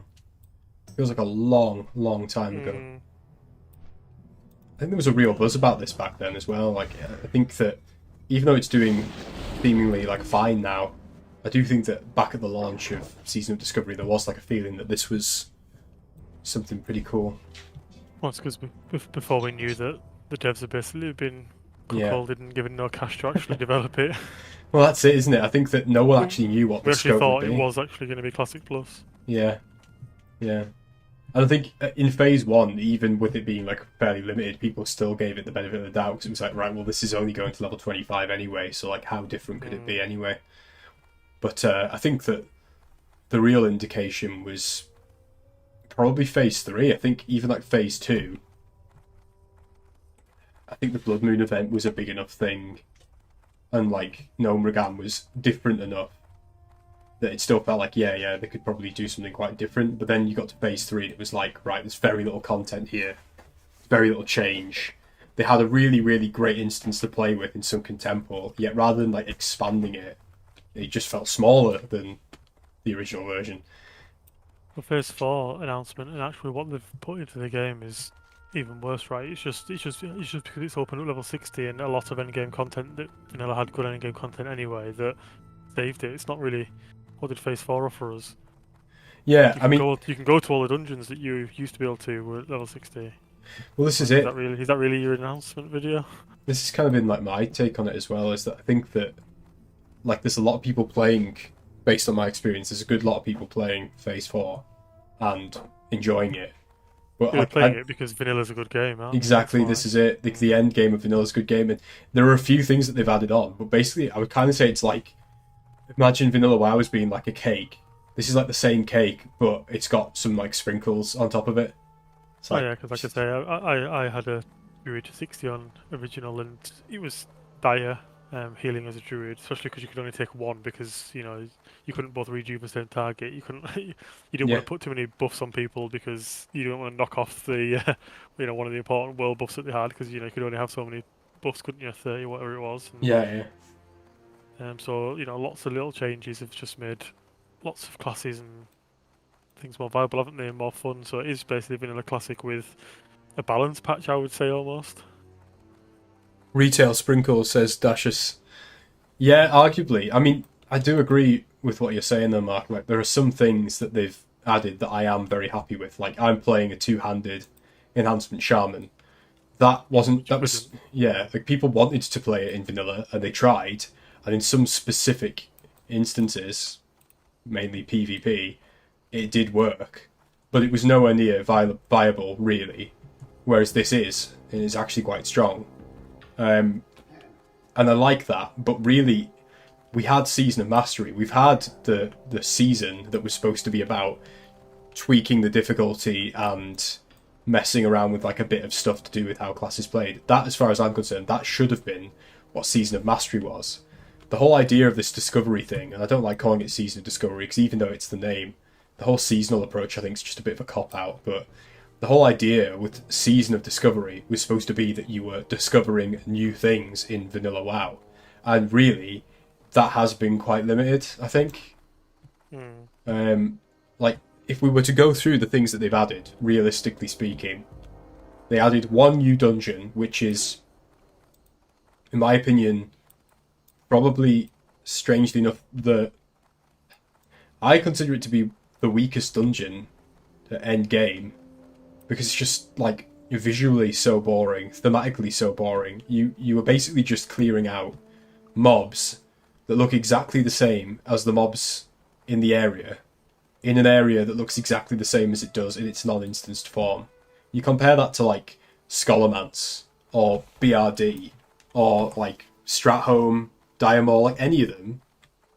It's really dull, visually speaking. Yeah, the bosses are a little bit more involved, but, like, let's be honest, like, Well, there's vanilla. some boss mechanics, but it's the actual instance is, yeah, like you say, it's the normal world bit with this, and it's exactly the same underground layout as the one in Felwood as well, isn't it? Like it's just That's copy and pasted instance curves. Like when you go down into the bit where the cities and stuff are, it's exactly the same, isn't it? So, Yeah.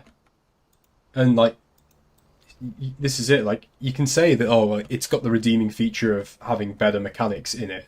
But, like, again, better mechanics compared to, like, 2004 era dungeon mechanics does not mean that it's going to be particularly compelling based on its mechanics. And also, like, how many people are playing, like, vanilla WoW or Season of Discovery based on, you know, like, the quality of the dungeon fight mechanics? Right, I'm going to look up the Rexar path because I'm already losing my mind. Right, it goes all the way down to Feralus. Okay, cool.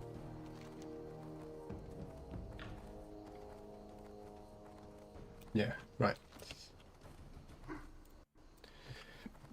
So there's that one new dungeon. There's a couple of extra bosses hidden here and there. Like, where's the new races? Where's the new zones? Do you know what I mean? Like, where's the new story content? Like, you can make the argument that they didn't say they were going to do that, and I think that's a fair enough thing to say, but it doesn't mean that it's not. I think it's clear that was their dream, though, wasn't it? Then they realised, you know, into phase 2, whatever, they just weren't going to be able to do that. That wasn't what the bosses were going to give them the funding to do, and it's you know, the dream of what they wanted to turn SoD into. Which I think is really kind of a shame, because I actually think it would have. I think it would have been really successful if they'd, like, if you told a lot of people that they would have had the opportunity to play, like, you know, like ogres or high elves or, you know, like, let's say, like, furbolgs or something like that. Like, actual new races, not just ones that were brought in later on in the game. You say you can play these things. You know, if they'd said, like, yeah, we're going to create, like, new zones, I think they would have done, like, massively well, because ultimately it's not that people don't want to play WoW, because loads of people came back to play classic WoW. It's that people don't really necessarily want to play what's on offer. So I just think they could have done a bit better. Whether or not, like, what they've got with Season of Discovery is enough for them to justify in the halls of power at Blizzard, like, doing something beyond this, I don't know. They'll probably there'll be some sort of metric which will say, right, we had, well, I say there'll be some sort of metric, but how do you qualify it? Because everyone that makes a character on SoD, theoretically, could be a subscribed retail WoW player. I wouldn't be surprised if they, like, gauge the success of Season of Discovery based primarily on, like, how many people bought, like, how many people subscribed to retail, or how many people were playing retail after playing it. Like, how many people did it get back into buying The War Within, for example. Well, assuming that they can get the data for that. Shouldn't be too hard, I guess. Yeah, I don't know how they do it. I think the only thing they can really go on with Season of Discovery is You player can check characters out- and server Yeah, you can numbers. check how many 60s you got or Yeah. whatever, which shows you've had some. Ah, there it is. I'd suggest you probably don't need to get to 60 to engage with SoD quite a bit, but Yeah, like exactly. But yeah, like again, like how many people are like logged on at least, I don't know, like once for more than an hour in the course of a month or whatever. Right, okay. Strength. Right, I've now got to go to Western Plaguelands and speak to Miranda the Hag, Master Illusionist. Okay.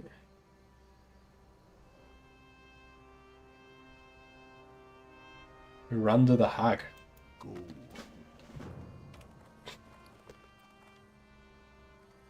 I've seen this one for a while.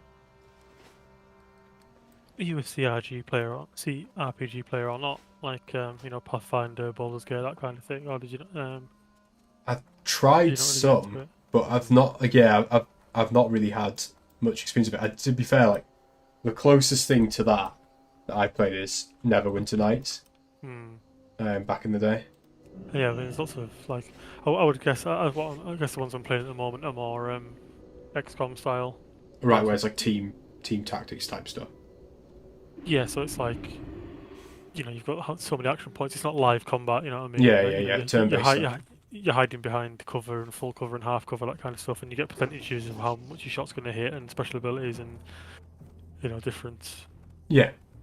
Because obviously getting into the hype of Space Marine 2, I almost got Rogue Trader. He was in the fairly recent Warhammer 40k one. It's supposed to be actually really good. Yeah, I think I've seen that played. I think the consensus when it came out was it was good but buggy, Right. which is quite Yeah, common yeah. with Owlcat. I like Owlcat. They've got some good games for that kind of thing. But so I think it's all been patched up now because the game's like, I don't know, 8-9 months old. But Yeah. In because fact, it's still, I got because I bought but never played Wasteland 3 ages ago, so I've started playing that instead. But I'm just basically passing time between a few different games until the 9th, really. it's funny you say that because I bought like last weekend. I bought Bolt Gun. Which The looks other like, one looks a bit like Doom. yeah, it's a boomer shooter. Yeah. That's like the it's genre name they've given. But it's like old school graphics, right? Like pixelated graphics. And stuff. Yeah, so like yeah, it's still looks quite like it's a 1980s game. yeah, so it's quite clever because it's done in Unreal Engine 5 or in Unreal Engine 4, one of the two. Basically, it's Unreal Engine, which is obviously renowned for its like super high power and graphic fidelity.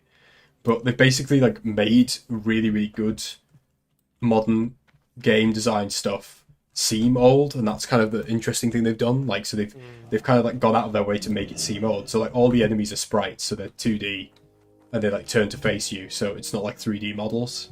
It's basically just like 2D art that like runs at you or whatever, and has like like different frames that play different animations, like a shooting one and stuff like that, like a flipbook style. And I think that your character is like clearly like by the looks of it 3D stuff that's been like converted into 2D, so like, it looks like a 3D model, but obviously it's been like essentially snapshotted to have like frames of an animation, if that makes sense. But that's really fun, and I'm not like massively into boomer shooters. I kind of prefer when it comes to like shooter type games, I've always been like a massive fan of ones where you've got to be more like tactical and strategic, either like stealthy or you've got to like make use of cover, which is kind of like I enjoyed the original Space Marine because I like the way it did it, but also I've always been a fan of things like Resident Evil, for example, the way that they handle shooting, where you've got to be like very like maximize ammo, be very, very accurate, or like Splinter Cell, where again like you got to be very stealthy and like plan out your route. But I love the original Splinter Cell. yeah, like PS2, whatever it was, PlayStation 1 or PlayStation 2, the originals. I think they were PS2. I know they were big on like the original Xbox. Like I know they were like a flagship Xbox thing. But I remember like really enjoying playing co-op missions in Splinter Cell, where like you have to like complete like a particular thing, and you could do it with, like maximum points if you did it like completely zero lethality or like zero noise, that kind of thing. But yeah, I've been really enjoying Bolt Gun, but it's made me really want to consider playing, because I've got it, playing Dawn of War again. Did you? Basically 40k Command and Conquer, right? Yeah, it's obviously like an RTS. And yeah, it's obviously quite similar to Command and Conquer, but it's got like a decent story, which I think's good, because I always liked games like that where the campaign was actually really good too. Because obviously with Warhammer, a big part of why you play that is because you're into like the lore and the kind of like the fantasy of it and stuff. You kind of want to feel like you're playing like through the story of a Space Marine chapter, which is obviously what Dawn of War's about. And also like, there's tons and tons of mods for it. Like I think like people modded in like entire factions and stuff. Like as far as I'm aware, like Tyranids weren't in any of the Dawn of War games. Like the original Dawn of War and its 2 expansions, and someone like modded them in. I think people modded in like Titans and stuff like that into That's it. about those games, isn't it? Yeah, it was like Warcraft 3. Like even now you've got people like it's crazy.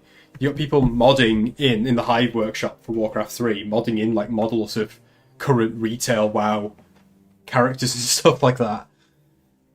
To like, and I'm not talking to like Warcraft 3 Reforged, to the original Warcraft 3. Did you play much of any Warcraft 3 back in the day? No, I never touched it in my life. No, it was so good because it was like it had such a fantastic online culture. Like so many like custom games and stuff like that, like mini games and things.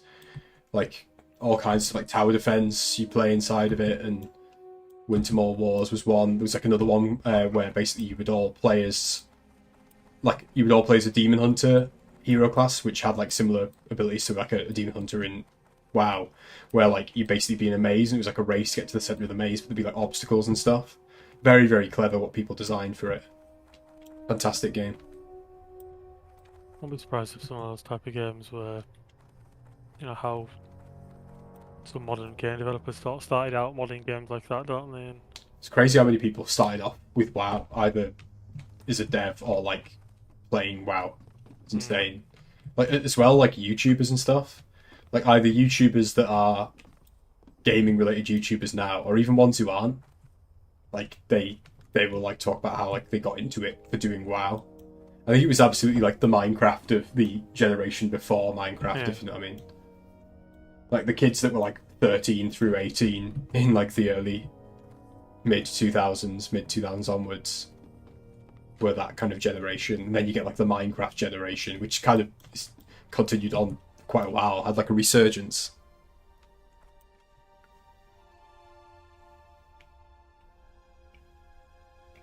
yeah, I never really played it. I mean, I know it's not my generation's, but never even tried it really. Yeah, I mean, it's absolutely something of its time, mind, but obviously, like, you're not, from what you were saying, like, you're not really invested about the lore of WoW, but obviously, like, all of it originates really with those games, especially the third one. Like, that's the story of like, Arthas and Illidan.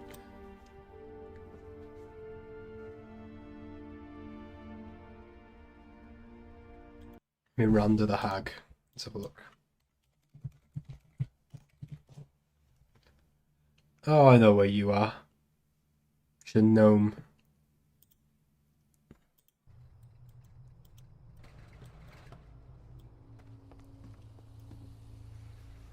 Yeah, it's curious because, as I say, Season of Discovery Phase 4 seems very busy. But at the same time, obviously, like the people we play with appear to have kind of backed off from it quite a bit.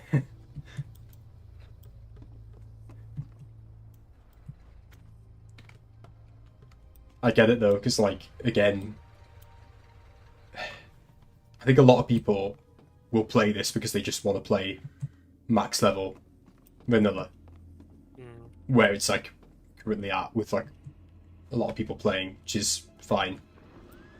But then a lot of other people, and I'm probably one of them, have played that quite a lot and want something more involved, you know?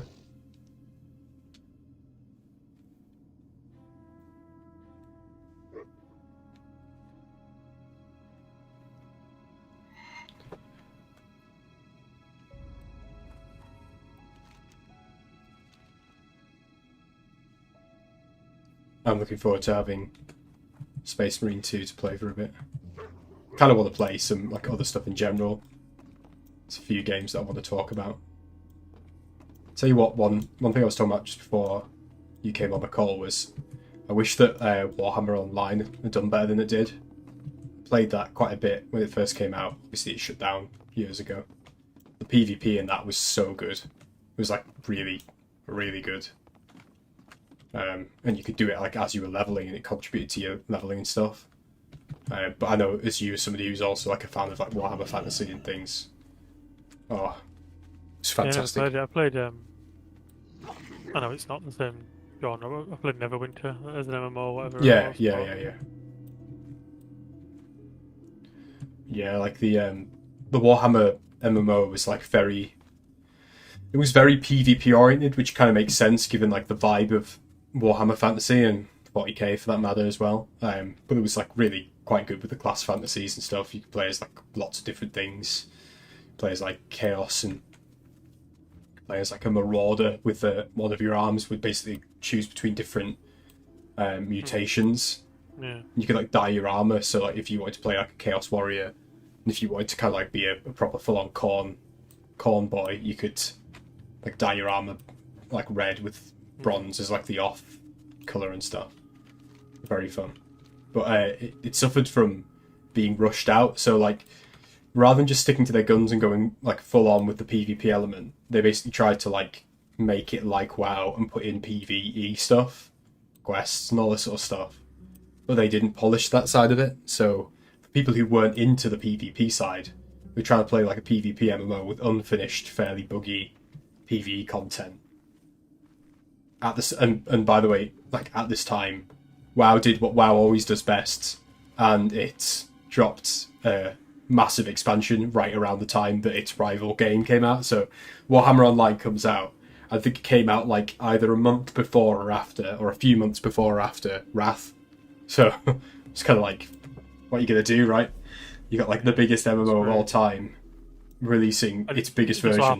It just happens to be its best and most popular expansion. Exactly, like nothing can compete. Yeah. No, you can't account for that, can you? Whereas, like, ironically, I think if that game had launched now, with like, I've had a chance. Yeah, with like a modern version of its graphics, modern version of its content ideas, which were really good even then, I think it would have been like really successful. What I wish they would do like a 40k MMO, to be honest. I wonder if something like Space Marine 2 will end up kind of filling a weird sort of niche like that, because if there's like PvP, I wonder if you'll end up getting people like not treating it as an MMO, but treating it as like basically a multiplayer game for the most part. I'm not sure. I do hope it goes really well though. Like I saw that I really wanted to play a Dark Angel. Obviously the game is you play an Ultramarine, that's fine. I think Ultramarines are fine. I've warmed to them over the years. But I really wanted to play a Dark Angel.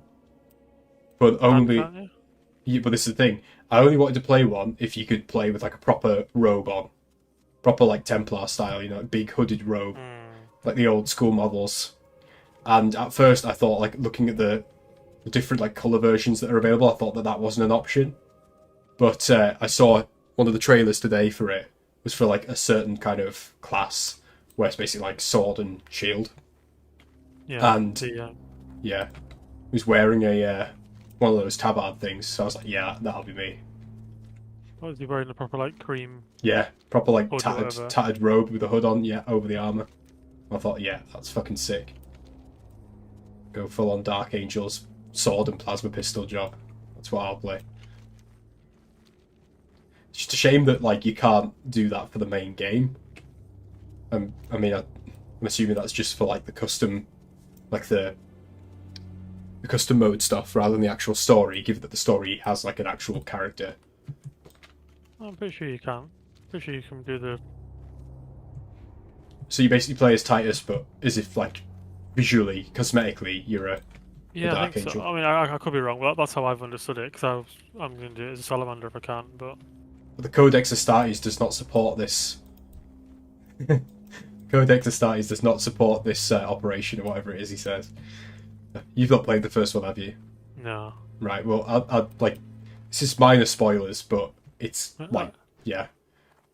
Oh Yeah, fuck. imagine there'll be some kind of lore catch up at the start Yeah. of the game if you've not played the first. But Yeah, I wouldn't even consider this really spoilers because ultimately, like, this is stuff that you will know if you are doing the second game. Like, it will be in the opening cinematic. Very But well then. You have a great day now. yeah, he's told me to go back into Blackrock Spire and get Dragonspawn eyes. Fuck's sake. Off and away. Okay. Yeah. So essentially, in Space Marine 1, you are Titus, who's a captain of the Ultramarines, and you're sent to a Forge World called Grya to deal with an Orc war that's invaded the world. And you've got a sergeant and like just a normal Marine with you. Sergeant's called, I think he's called Sidonius or Sidonius, something like that. And he's like an older guy, he's a grizzled veteran, he's a badass. And then the other one is called Leandros, and he's the Marine, right? And Leandros is an absolute asshole from the very start. Basically, you begin by like dropping out of your Thunderhawk and doing like an assault pack. Oh, no worries, Monster. Thanks for joining, man. Really appreciate it. Drop by next time if you want to. But thanks for coming by, man. Really appreciate you sticking around. But yeah, so you start off basically dropping out of a Thunderhawk with an assault jet, like jump pack. And you basically like land on like the Orc ship, crash the Orc ship into the planet, and that's kind of how you start the game. It's pretty badass. But basically, instantly, Leandros is like, the Codex Astartes warns against this sort of action. You jumped into enemy fire. Like, this is against the Codex Astartes. We're Ultramarines. We follow the Codex Astartes. And like Titus is just like, yo, little bro, like the Codex Astartes is guidelines. He does like the full-on Pirates of the Caribbean. He's like, aye, it more be guidelines than rules. Basically says that to him. It's like, it's just guidelines, not rules. And ultimately, like, what's the point in guidelines if we don't ever like question them or kind of figure out our own path in the circumstances? Which is kind of like the theme of the whole game, really. But ultimately, like, at the end of it, and I won't like get into detail about what happens, but in the end of it, like, Titus basically has to deal with a chaos event, a war-related event, and he survives this, and he obviously is like, there's a suspicion, as would always be the case, that because he's survived this and had this interaction, that surely like he must have some sort of potential warp taint, and normally that's something that gets dealt with by like a chaplain first. So like you'd be inspected by a chaplain will verify if you're fucked, basically, and if you are, then they'll contact the Inquisition. But Leandros, being a little snake, like the other guy dies, Sidonius, but Leandros, being the absolute snake that he is, he goes straight to the Inquisition and he rats you out. So basically, you survive this full-on invasion of the Orcs. You deal with like a chaos threat that's there behind the scenes. You survive and like basically save the day, only to find an Inquisitor rock up with 2 Black Templars, basically saying like, surrender your bolt gun and come with us. That's just how it ends. Well, it basically ends with like Titus basically being like, I won't resist, like I am pure of any taint.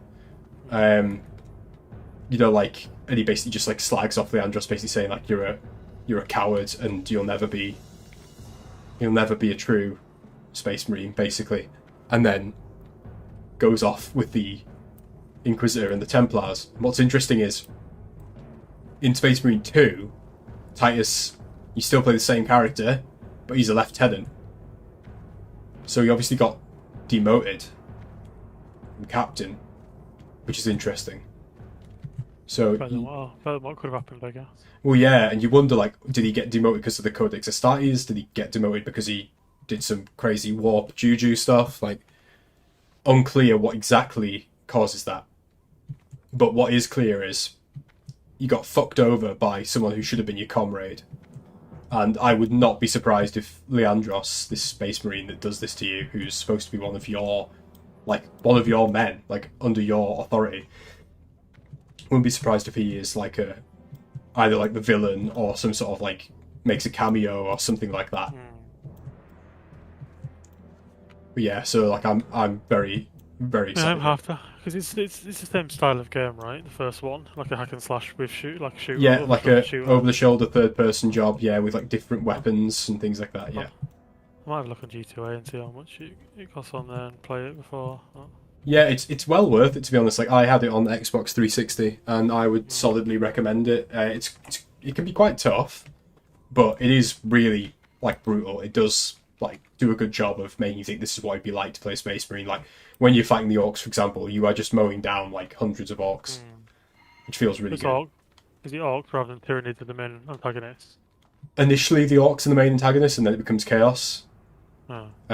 I'm really excited for it to be against Tyranids this one though, because like I feel like Tyranids are quite underrepresented in a lot of 40k related stuff, and I think that I don't know if you've seen any of it, but I've seen some of the trailers where it shows like their swarm technology and stuff. It looks insane. Like it reminds me a bit of like have you seen the Matrix films? Yeah. You know, like in the third one where there's like the attack on Zion with the machines, with the Sentinels and stuff. No. Well, I've seen it, but I don't. yeah. Well, basically, like what I thought was really cool about it is that like you're seeing like what's clearly like hundreds of individual. I don't know you'll probably know better than me, but like you know, like the flying Tyranid Gorn models, whatever they're called. There's like hundreds of them, and they're all flying as part of like a swarm, and it looks super good. It looks so like organic. And then like I saw another thing where it was inside what looks like a factory or whatever, and it's like proper blue lit and shadowed and like light pouring through different vents and stuff. And then there's like dozens of I guess they're called termagants, like running towards them, and it just feels like what it would be like to fight against a huge swarm of enemies like that. Well, I saw a lot of reviewers saying that basically, although there isn't a lot going on the screen, it's actually really well optimized. Right. Like, like the reviewers on, just playing. Well, I think he's playing on a 4090, but he has like 120 FPS or whatever. But yeah, he says, on any sort of half-decent game, like you try and play some modern games like I don't know, Cyberpunk or whatever, which are modernish but intensive. Whereas this actually works really well, even though you've got hundreds, if not thousands, of tyrannies swarming around on your screen all at once. Right. Okay. Well, I'm glad to hear that because I'm going to be streaming it, and it'll be the first proper test of this computer. My stats are like more than the recommended, so like way more than the recommended in some cases. So let's hope that it doesn't blow up. Does streaming make a difference to that part of your computer and processor and graphics card, or is it mainly just? I don't know what difference it makes to. Yeah, I think it's just I just think it's a CPU thing, CPU RAM. I don't think it's not a graphics card thing. I don't think that's the issue. But like whatever the case is, like I've got a lot of everything. Like it's all good. I am really looking forward to it. I really do hope that we can like customize like what our characters look like, not the character but the the armor, to make it cool. Because it would be cool if we were doing it where instead of just being like 3 boring ass ultramarines, it's like a Dark Angel, a Salamander, and whatever Clue plays. I've got no idea what he'll play. Obviously, you definitely can on just the PvE missions, but I'm sure I'd seen something to suggest that you could do it. Let me look it up now and see what we say. Like, can you customize in the campaign, I guess. Yeah, in space cosmetics.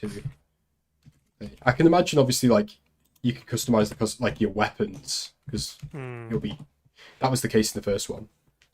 Right, so it says here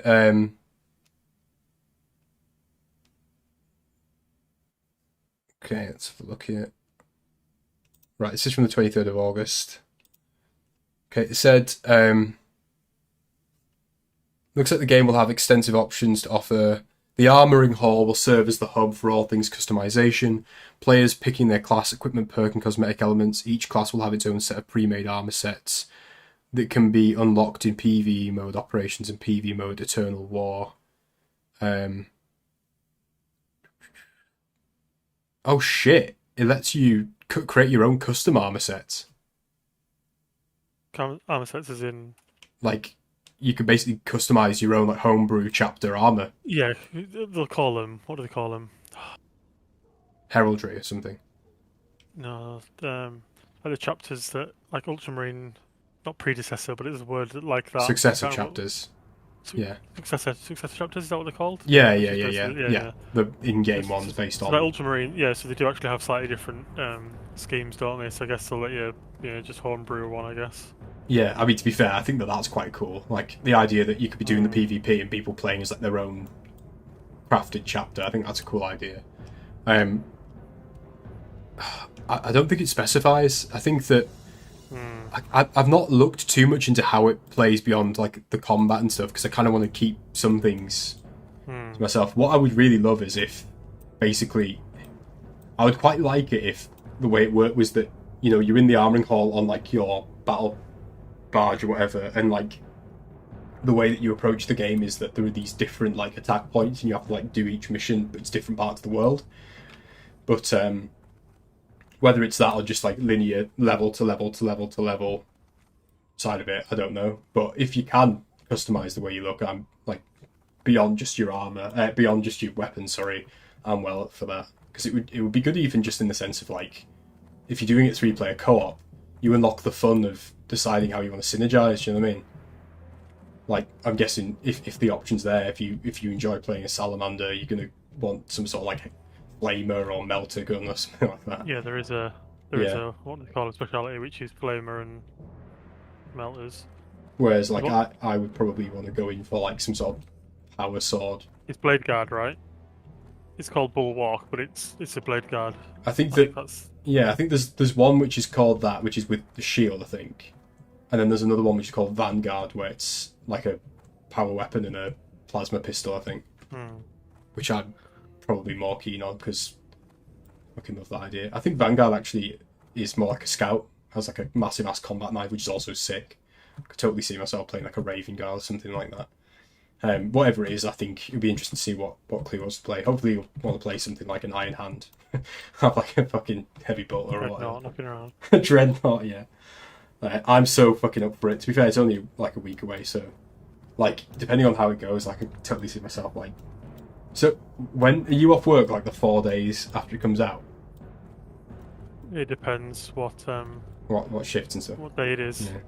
Yeah. Well, like it comes out on the 9th, which is next Monday, but I think but it realistically, it's probably going to be like midnight our time, isn't it? Like into the Tuesday.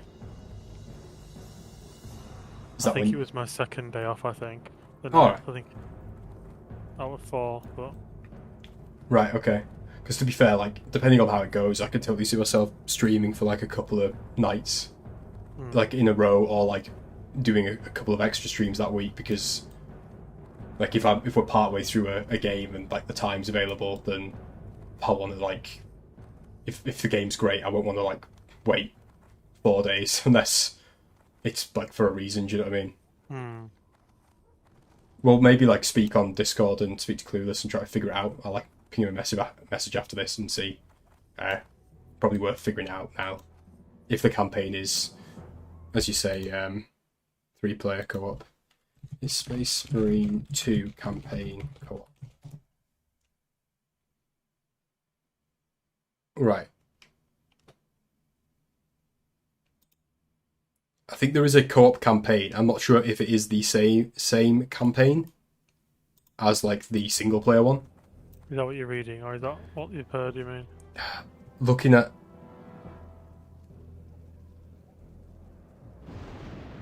different things I'm seeing here, it's so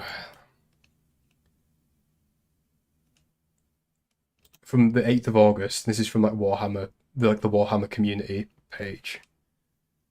It says that there is a full co-op narrative campaign for up to 3 players, additional 3-player co-op missions, and a bunch of 12-player versus modes. So I don't know if it is the same campaign as a single-player campaign or not. But either way, it's fine by me because there'll be a campaign. Do you know what I mean? I think it is. Yeah. I'd say because even on single player, you play with 2 bots, right? Yeah. Not playing campaign, so Yeah. One thing I've just seen as well is that if you play the PvP mode, you can play as Chaos. not really. I've seen like someone play as like a Corn Berserker. Which I'll be down for, because if I can play as a Night Lord, I'll pick that. Proper edgy joke. There's like one of the guys with the big old knives and stuff. There, yeah. Cool, well, I'm going to look into it a bit more and see what's available, and I'm going to ping a message to Clueless and see what we do. I think that I'll probably leave it there for tonight, though. I don't think I'm going to do any more content, dungeon stuff tonight. Yeah, I'll speak to you more in the week about it. Yeah, definitely. And you can get the bug and see if it actually goes to the club in. So again. Start collecting the models in. Oh, right, yeah. I'll talk to you about that after as well, because I've been thinking about that a bit too. Right, anyway, I'm going to end the stream. So yeah, thanks for coming along, thanks for watching. Hope you enjoyed UBRS. It went quite well. Got some gear. Got the next part of the Oni achievement done.